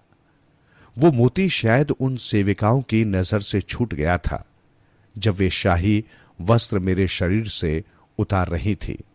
शाम को जब मेरा धर्म पिता यानी वो फकीर घर लौटा तो मैंने उसे वो मोती दिखाया। मैंने उससे कहा, बाबा, इस मोती को रख लो और शहर ले जाकर किसी जौहरी को बेच देना। इससे हमें थोड़ा बहुत धन तो मिल ही जाएगा। मेरे धर्म पिता ने वो मोती सहेज कर अपनी गुदड़ी में रख लिया। अगले दिन शाम को जब वो घर लौटा तो एक थैली मुझको देकर बोला, बेटी, तेरा वो मोती 500 सोने की मोहरों में बिका है। ये रही उनसे मिली सारी रकम। इतनी सारी मोहरें देखकर मेरी खुशी का ठिकाना न रहा। मैंने प्रसन्नता भरे स्वर में कहा, बाबा, अब हम इस झोंपड़े में नहीं रहेंगे। इन मोहरों से हम जल्दी ही अपना घर बना लेंगे। तुम इस थैली को जमीन में गाड़ दो जिससे कि कोई चोर इसे चुरा कर न ले जाए। फकीर को मेरी बात उचित लगी। उसने कुदाली से झोंपड़े के अंदर एक स्थान पर जगह खोदनी शुरू कर दी। अचानक उसकी कुदाली किसी धातु की वस्तु से टकराई। उसने और खुद कर देखा तो वहां एक लोहे का कड़ा था जो एक संगमरमर के ढक्कन के साथ जुड़ा हुआ था। फकीर ने ढक्कन को हटाया तो उसका मुंह हैरत से खुला का खुला रह गया। ढक्कन के नीचे सीढ़ियां थी। ये सब करिश्मा देखकर मैं भी हैरान थी। फकीर ने जब सीढ़ियों से नीचे उतरने का इशारा किया तो मैं चुपचाप उसके पीछे चल पड़ी। सीढ़ियों से उतरकर हम एक दूसरे कमरे में पहुंचे। उस कमरे में सोने की मोहरें और हीरे जवाहरातों से भरे अनेक मटके रखे थे। ये देखकर मैं खुशी से चीख पड़ी। अब हमारे पास कई बादशाहों से भी ज्यादा खजाना है। हम संसार के सबसे बड़े धनवान हो गए। अब मैं इस जंगल में एक ऐसा नगर बसाऊंगी जो संसार में सबसे अधिक सुंदर होगा। अगले ही दिन मैंने विभिन्न नगरों से हजारों मजदूरों और उत्तम कोटि के शिल्पियों को बुलवाकर एक भव्य नगर बनाने का आदेश दिया। जब वो नगर बनकर तैयार हुआ तो उसकी शोभा देखते ही बनती थी। उसमें बहुत से सुंदर सुंदर भवन, हरे भरे बगीचे और चौड़ी चौड़ी सड़कें थी। अब मैंने दूर दूर तक ये ऐलान करा दिया कि जो भी मेरे नगर में आकर बसेगा उसे मुफ्त भवन और ढेर सारा धन दिया जाएगा। थोड़े ही दिनों में मेरा नगर नागरिकों से भर गया। मेरे नगर की प्रसिद्धि मेरे पिता तक भी पहुंची। उसे आश्चर्य हुआ कि उस बियावान में ऐसा सुंदर नगर आखिर बनाया किसने है। तब उसने मेरे नाम का एक पत्र लिखकर मेरे पास भेजा। उसमें लिखा था, आदरणीय शहजादी साहिबा, हम तुम्हारा महल देखने के लिए आना चाहते हैं। हमें यह भी बहुत जिज्ञासा है कि तुम कौन हो और किस देश से आई हो।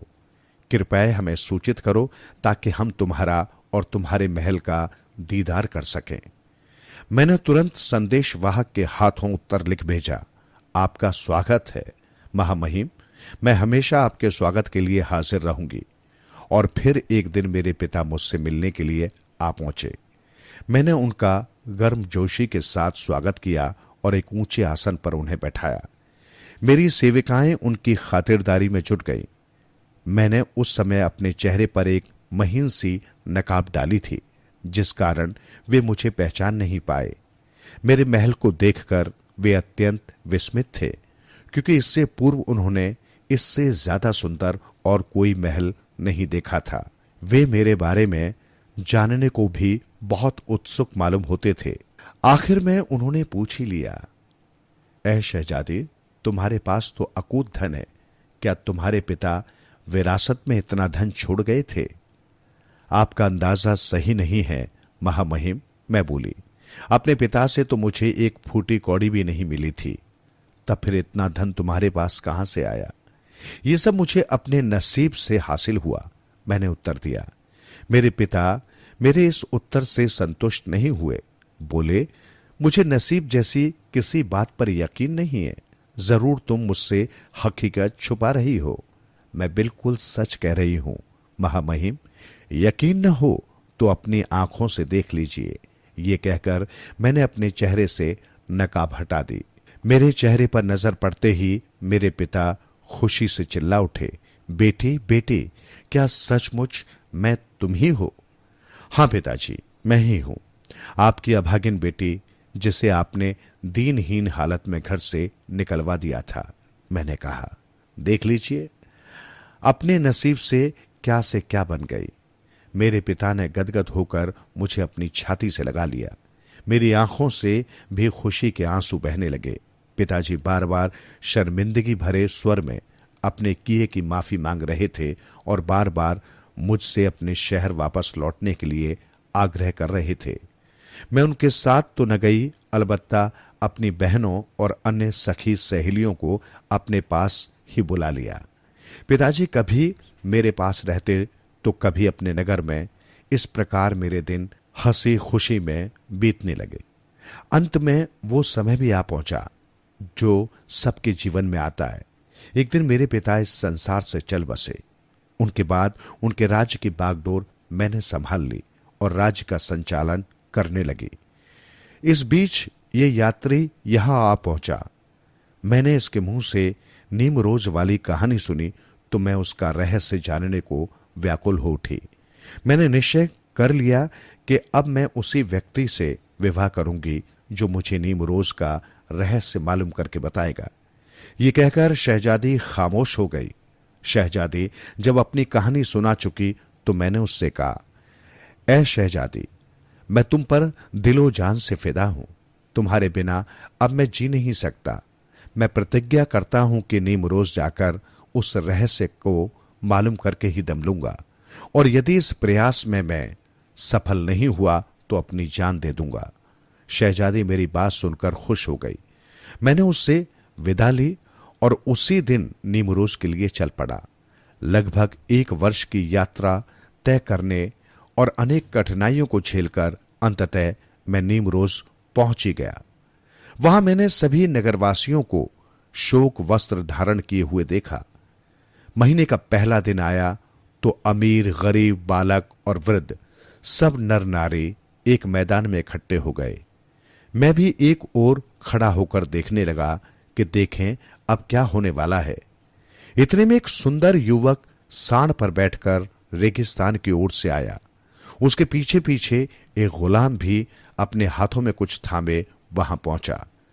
युवक के हाथों में नंगी तलवार थी। उस युवक और सांड दोनों की आंखें लाल हो रही थी। सांड के मुंह से झाग निकल रहे थे। शायद युवक उसे रास्ते भर पीटता हुआ लाया था। युवक नगरवासियों के बीच से गुजरने लगा। उसके पीछे पीछे उसका गुलाम, जो वस्तु अपने हाथों में लिए हुए था, उसे सबको दिखाता हुआ आगे बढ़ने लगा। लोग उस वस्तु को देख देख कर रोते रहे। उसके बाद युवक ने तलवार से अपने गुलाम का सिर काटा और वापस लौट गया। उस भयंकर दृश्य को देखकर कुछ देर के लिए मैं अचेत सा हो गया। जब मेरे होश ठिकाने आए तो देखा कि वो युवक जा चुका था। नगरवासियों से मुझे मालूम हुआ कि वो युवक सिर्फ चांद रात वाले दिन को ही आता है, इसलिए अब मुझे पूरे 1 महीने तक उसके आने का इंतजार करना था। मैंने गिन गिन कर दिन काटे। आखिर चांद रात आई और वही सब कुछ हुआ जो पहले होता था। जब वो युवक जाने लगा तो मैं भी उसके पीछे पीछे चल पड़ा। मुझे लोगों ने जाने से बहुत रोका, किंतु मैं न माना। कुछ आदमी मेरे पीछे दौड़े और मुझे पकड़कर मुझ पर काबू कर लिया। इस प्रकार मेरा 1 और महीना खराब हो गया। मैं मन महसूस कर फिर से युवक के आने की प्रतीक्षा करने लगा। अगले महीने मैंने ये तय किया कि जंगल में पहले से जाकर छिप गया, और जब वो युवक अपना काम खत्म करके जाने लगा तो मैं भी उसके पीछे पीछे हो लिया। कुछ दूर जाकर उसने जब मेरी आहट पाई तो मेरी ओर मुड़कर देखा। मुझ पर निगाह पड़ते ही गुस्से से उसका चेहरा सुर्ख हो गया। उसने क्रोध में भरकर अपनी तलवार खींच ली, किंतु न जाने क्या सोचकर मुझ पर प्रहार न किया। मैंने उसे सलाम किया और हाथ बांधकर मौन खड़ा हो गया। इस पर युवक ने कहा, जा भागे, तेरा जीवन शेष था जो बच गया। ये कहकर अपना जड़ाऊ खंजर उसने मेरे सामने फेंक दिया और बोला, इस समय मेरे पास और कुछ नहीं जो तुझे दूं। इस खंजर को बादशाह के पास ले जा, जो तू मांगेगा वही तुझे मिल जाएगा। मुझ पर ऐसा आतंक छाया कि मेरे मुंह से एक शब्द तक न निकला। पांव मन मन भर के हो गए थे। वो युवक मुड़ा और फिर से अपने लक्ष्य की ओर चल पड़ा। मैंने सोचा ये समय फिर नहीं आएगा, यहां रुक जाना उचित नहीं, अतः मैं अपने जीवन की बाजी लगाकर फिर से उस युवक के पीछे चल पड़ा। वो फिर क्रोधित हुआ, किंतु मैं डरा नहीं। मैंने उससे कहा, बेशक तू मुझे मार डाल, लेकिन जब तक मैं ये जान न लूंगा कि तू कौन और क्यों नर हत्याएं करता है, मैं तेरा पीछा नहीं छोड़ूंगा। इस बार उसने सिर्फ क्रोधित दृष्टि से मुझे घूरा और अपना सांड आगे बढ़ा दिया। मैं फिर से उसके पीछे पीछे चल पड़ा। चलते चलते वो एक किले के दरवाजे पर पहुंचा और जोर से चिल्लाया। उसके चीखने से द्वार सहसा ही खुल गया। युवक अंदर घुसा तो पीछे पीछे मैं भी किले में दाखिल हो गया। अब मेरे सामने एक बाग था जिसमें 2 दिशाओं में अनेक भवन बने हुए थे। वहां 50 सेवक सिर झुकाए खड़े थे। युवक सांड से उतरा और फिर एक आश्चर्यजनक बात हुई। युवक की आंखें अंगारों जैसी लाल हो गईं, उसका शरीर कांपने लगा और मुंह से झाग निकलने लगे। उस पर पागलपन का दौरा सा पड़ गया था।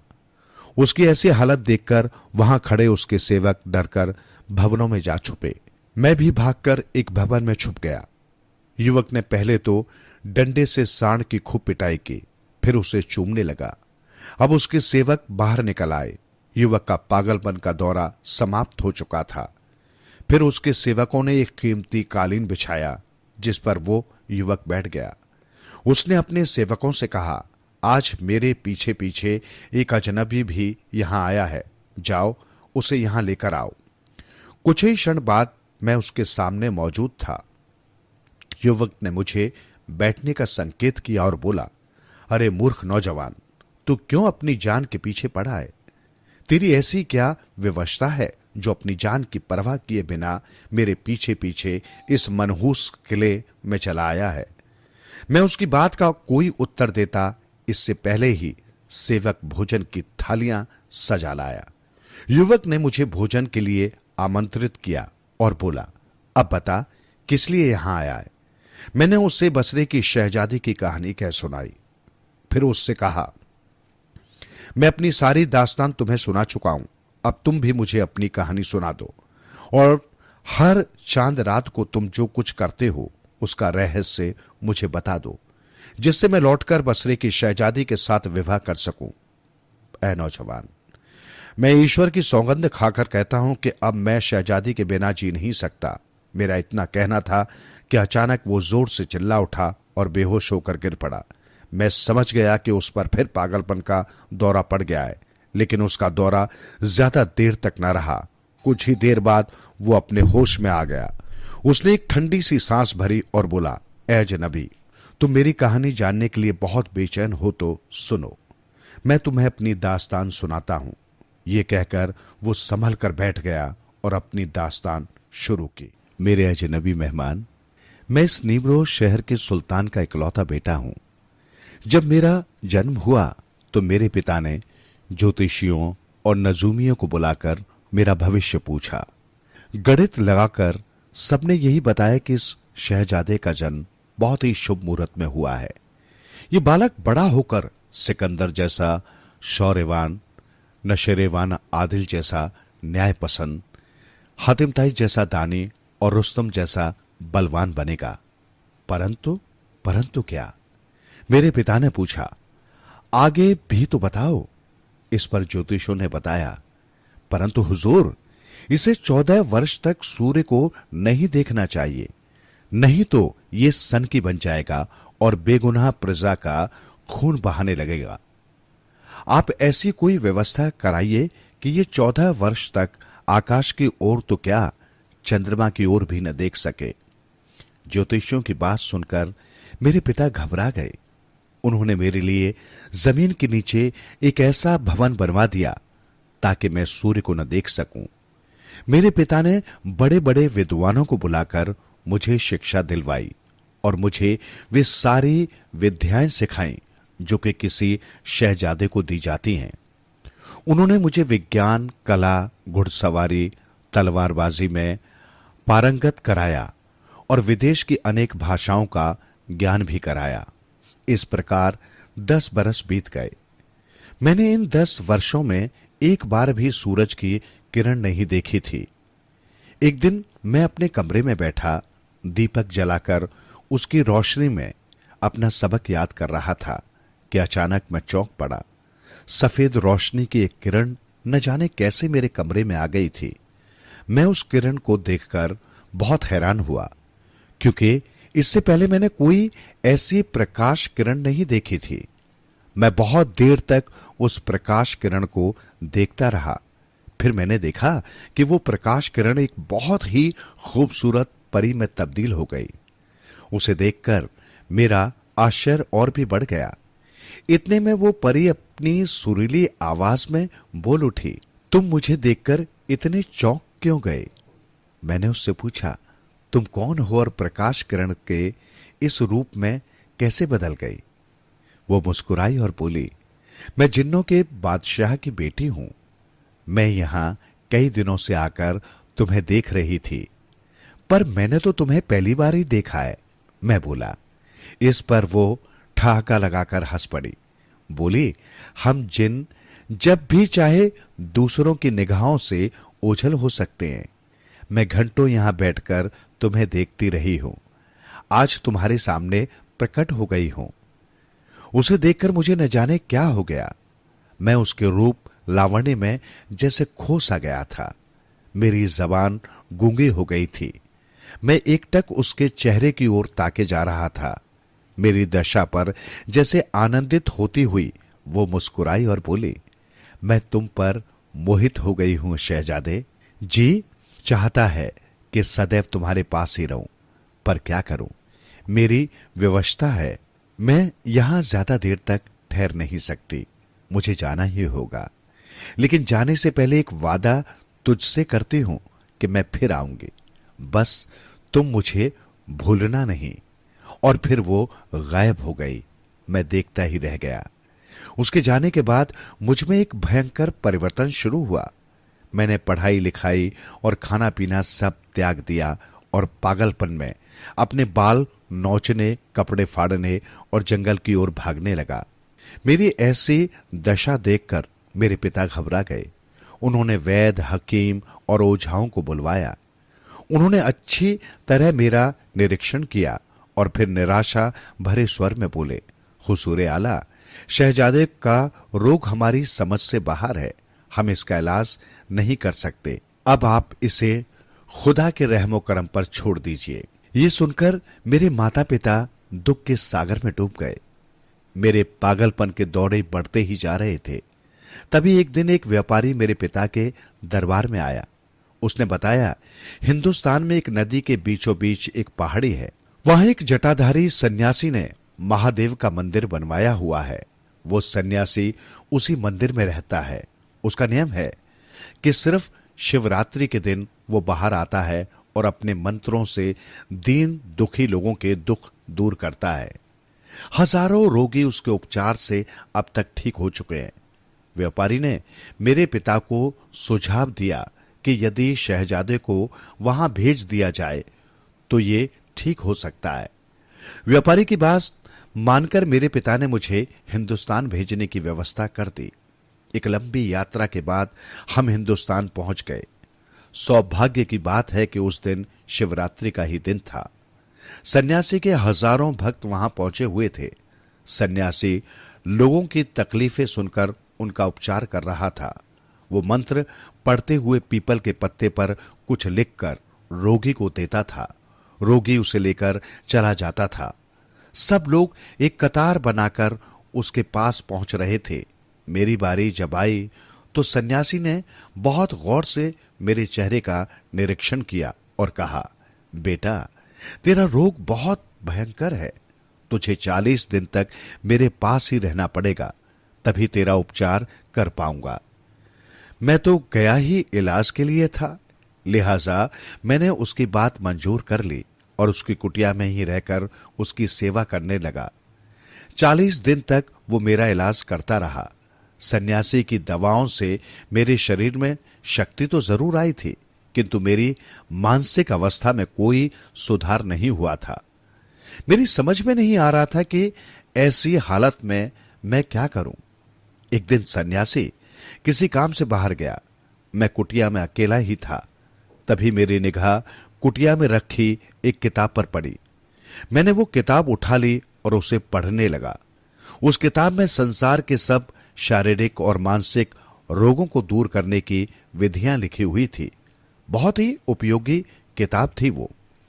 मैंने जल्दी जल्दी सारी किताब पढ़ डाली और उसमें लिखी रोगों की उपचार विधि को कंठस्थ कर लिया। देर रात गए जब सन्यासी अपनी कुटिया में लौटा तो उससे पहले ही मैंने वो किताब यथास्थान रख दी। अब मैं भी बहुत से रोगों की उपचार विधि जान चुका था। सन्यासी को इस बात का पता न चला। एक दिन जब वो रोगियों को देख रहा था तो मैं उसके समीप ही बैठा था। उसने एक रोगी को देखकर पीपल के पत्ते पर उसकी दवा लिखी। मैंने देखा तो वो दवा ठीक नहीं थी। मैंने सन्यासी को टोका, महाराज, इस रोग की ये दवा नहीं है, और फिर उसे सही दवा बता दी। मेरी बात सुनकर सन्यासी ने मुझे अजीब नजरों से घूरा और बाकी के रोगियों को देखना बंद कर तेजी से अपनी कुटिया में चला गया। कुछ समय बाद जब मैं कुटिया में पहुंचा तो मुझे वो मृत हालत में मिला। शायद वो जान चुका था कि मैं उसकी किताब को पढ़ चुका हूं। अपना रहस्य उजागर होने की उसे इतनी शर्मिंदगी हुई कि उसने अपनी जटाओं का फंदा बनाकर आत्महत्या कर ली थी। मुझे उसकी मृत्यु से बहुत दुख पहुंचा। सन्यासी की मृत्यु के बाद मैं भी उसकी कुटिया में रहता रहा। एक दिन वहां मुझे एक और किताब मिली जो जादू के विषय में थी। किताब में इस बात का वर्णन था कि भूत प्रेतों और जिन्नातों को कैसे वश में किया जा सकता है। वो किताब हासिल करके मेरी ताकत बहुत बढ़ गई। अब किसी भी भूत प्रेत को वश में करना मेरे लिए बहुत आसान हो गया।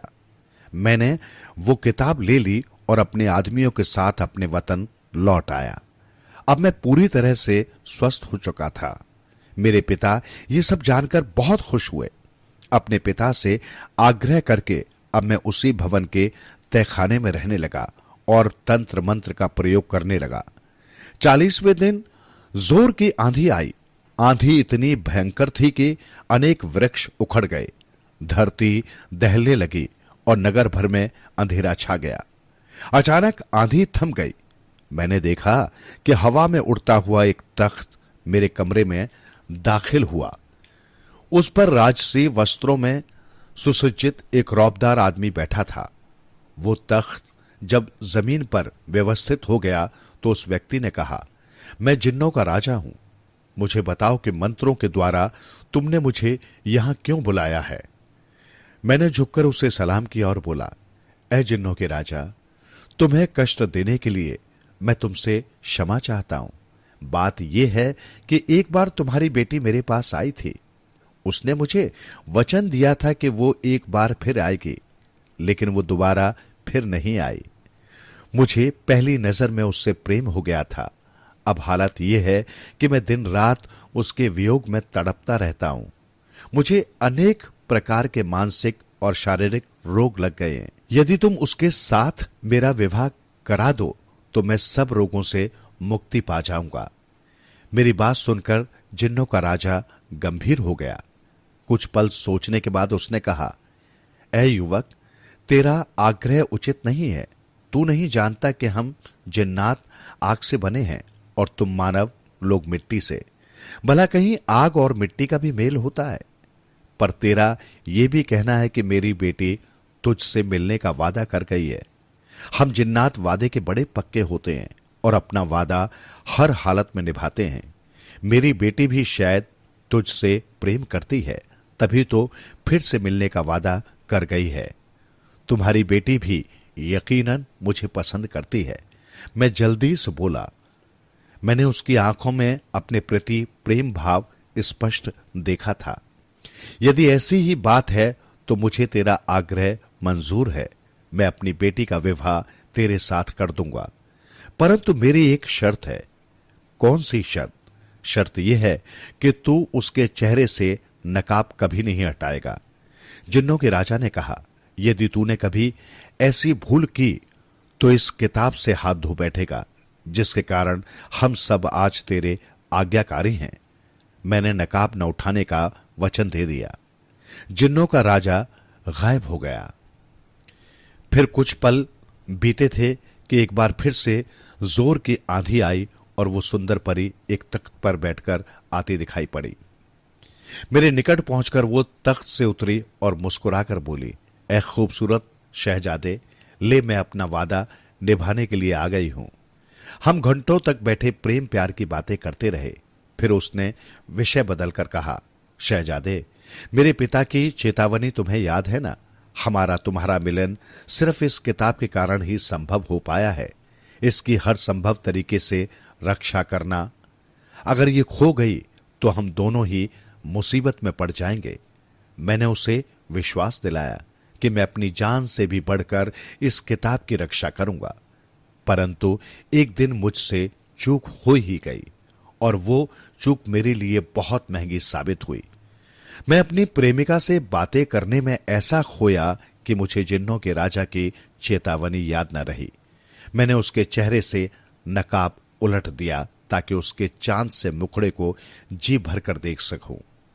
लेकिन तभी कमरे में जैसे भूचाल आ गया। वहां 3 जिन्न प्रकट हो गए। उनमें से एक ने मेरे हाथ से वो किताब झपट ली।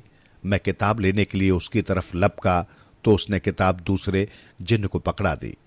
उसकी ओर लपका तो उसने तीसरे को किताब थमा दी, जो उसे लेकर गायब हो गया। मेरा गुस्सा 7वें आसमान पर जा पहुंचा। मैं वहां मौजूद दोनों जिन्नों से भिड़ गया। उनमें से एक तो मेरी गिरफ्त से छूटकर भाग गया, लेकिन पहले वाले जिन्न को मैंने पकड़ लिया और मंत्रों के प्रभाव से उसे तत्काल एक सांड बना दिया। ये वही सांड है जिस पर सवार होकर उसे पीटता हुआ मैं हर चांद रात को नगर में जाता हूं। युवक ने आगे बताया, तीनों जिन्नों के प्रकट होते ही मेरी प्रेमिका बेहोश हो गई, जिसे मेरी लापरवाही से जिन्न उठा ले गए। उसी दिन से मेरी ये दशा है। मेरे कहने पर एक कलाकार ने मेरी उस प्रेमिका का चित्र बनाया। मैं उसे कीमती मोतियों से सजाकर ले जाता हूं। मेरा एक गुलाम उस चित्र को सबको दिखाता है। जब वो चित्र को दिखाकर लौटता है तो मैं उसकी गर्दन उड़ा देता हूं। ये सब मैं इसलिए करता हूं कि लोग मेरी दशा देखकर मुझ पर दया करें। संभव है परमेश्वर का कोई भला नेक व्यक्ति मुझे आशीर्वाद दे दे और मेरी मुश्किलों का अंत हो जाए। ऐ मित्र, मेरे सनकीपन का रहस्य यही है जो मैंने तुझे पूर्ण रूप से सुना दिया है। उसकी दुख भरी कहानी सुनकर मेरी आंखों से आंसू बहने लगे। मैंने सौगंध ली, मेरे दोस्त धीरज रख, मैं विश्व का चप्पा चप्पा छान मारूंगा और कोई ऐसा रास्ता जरूर खोज निकालूंगा जिससे तेरी मनोकामना पूरी हो सके। तत्पश्चात मैंने उससे विदा ली और 5 बरस तक जंगल जंगल मारा मारा फिरता रहा, किंतु कोई रास्ता दिखाई नहीं दिया।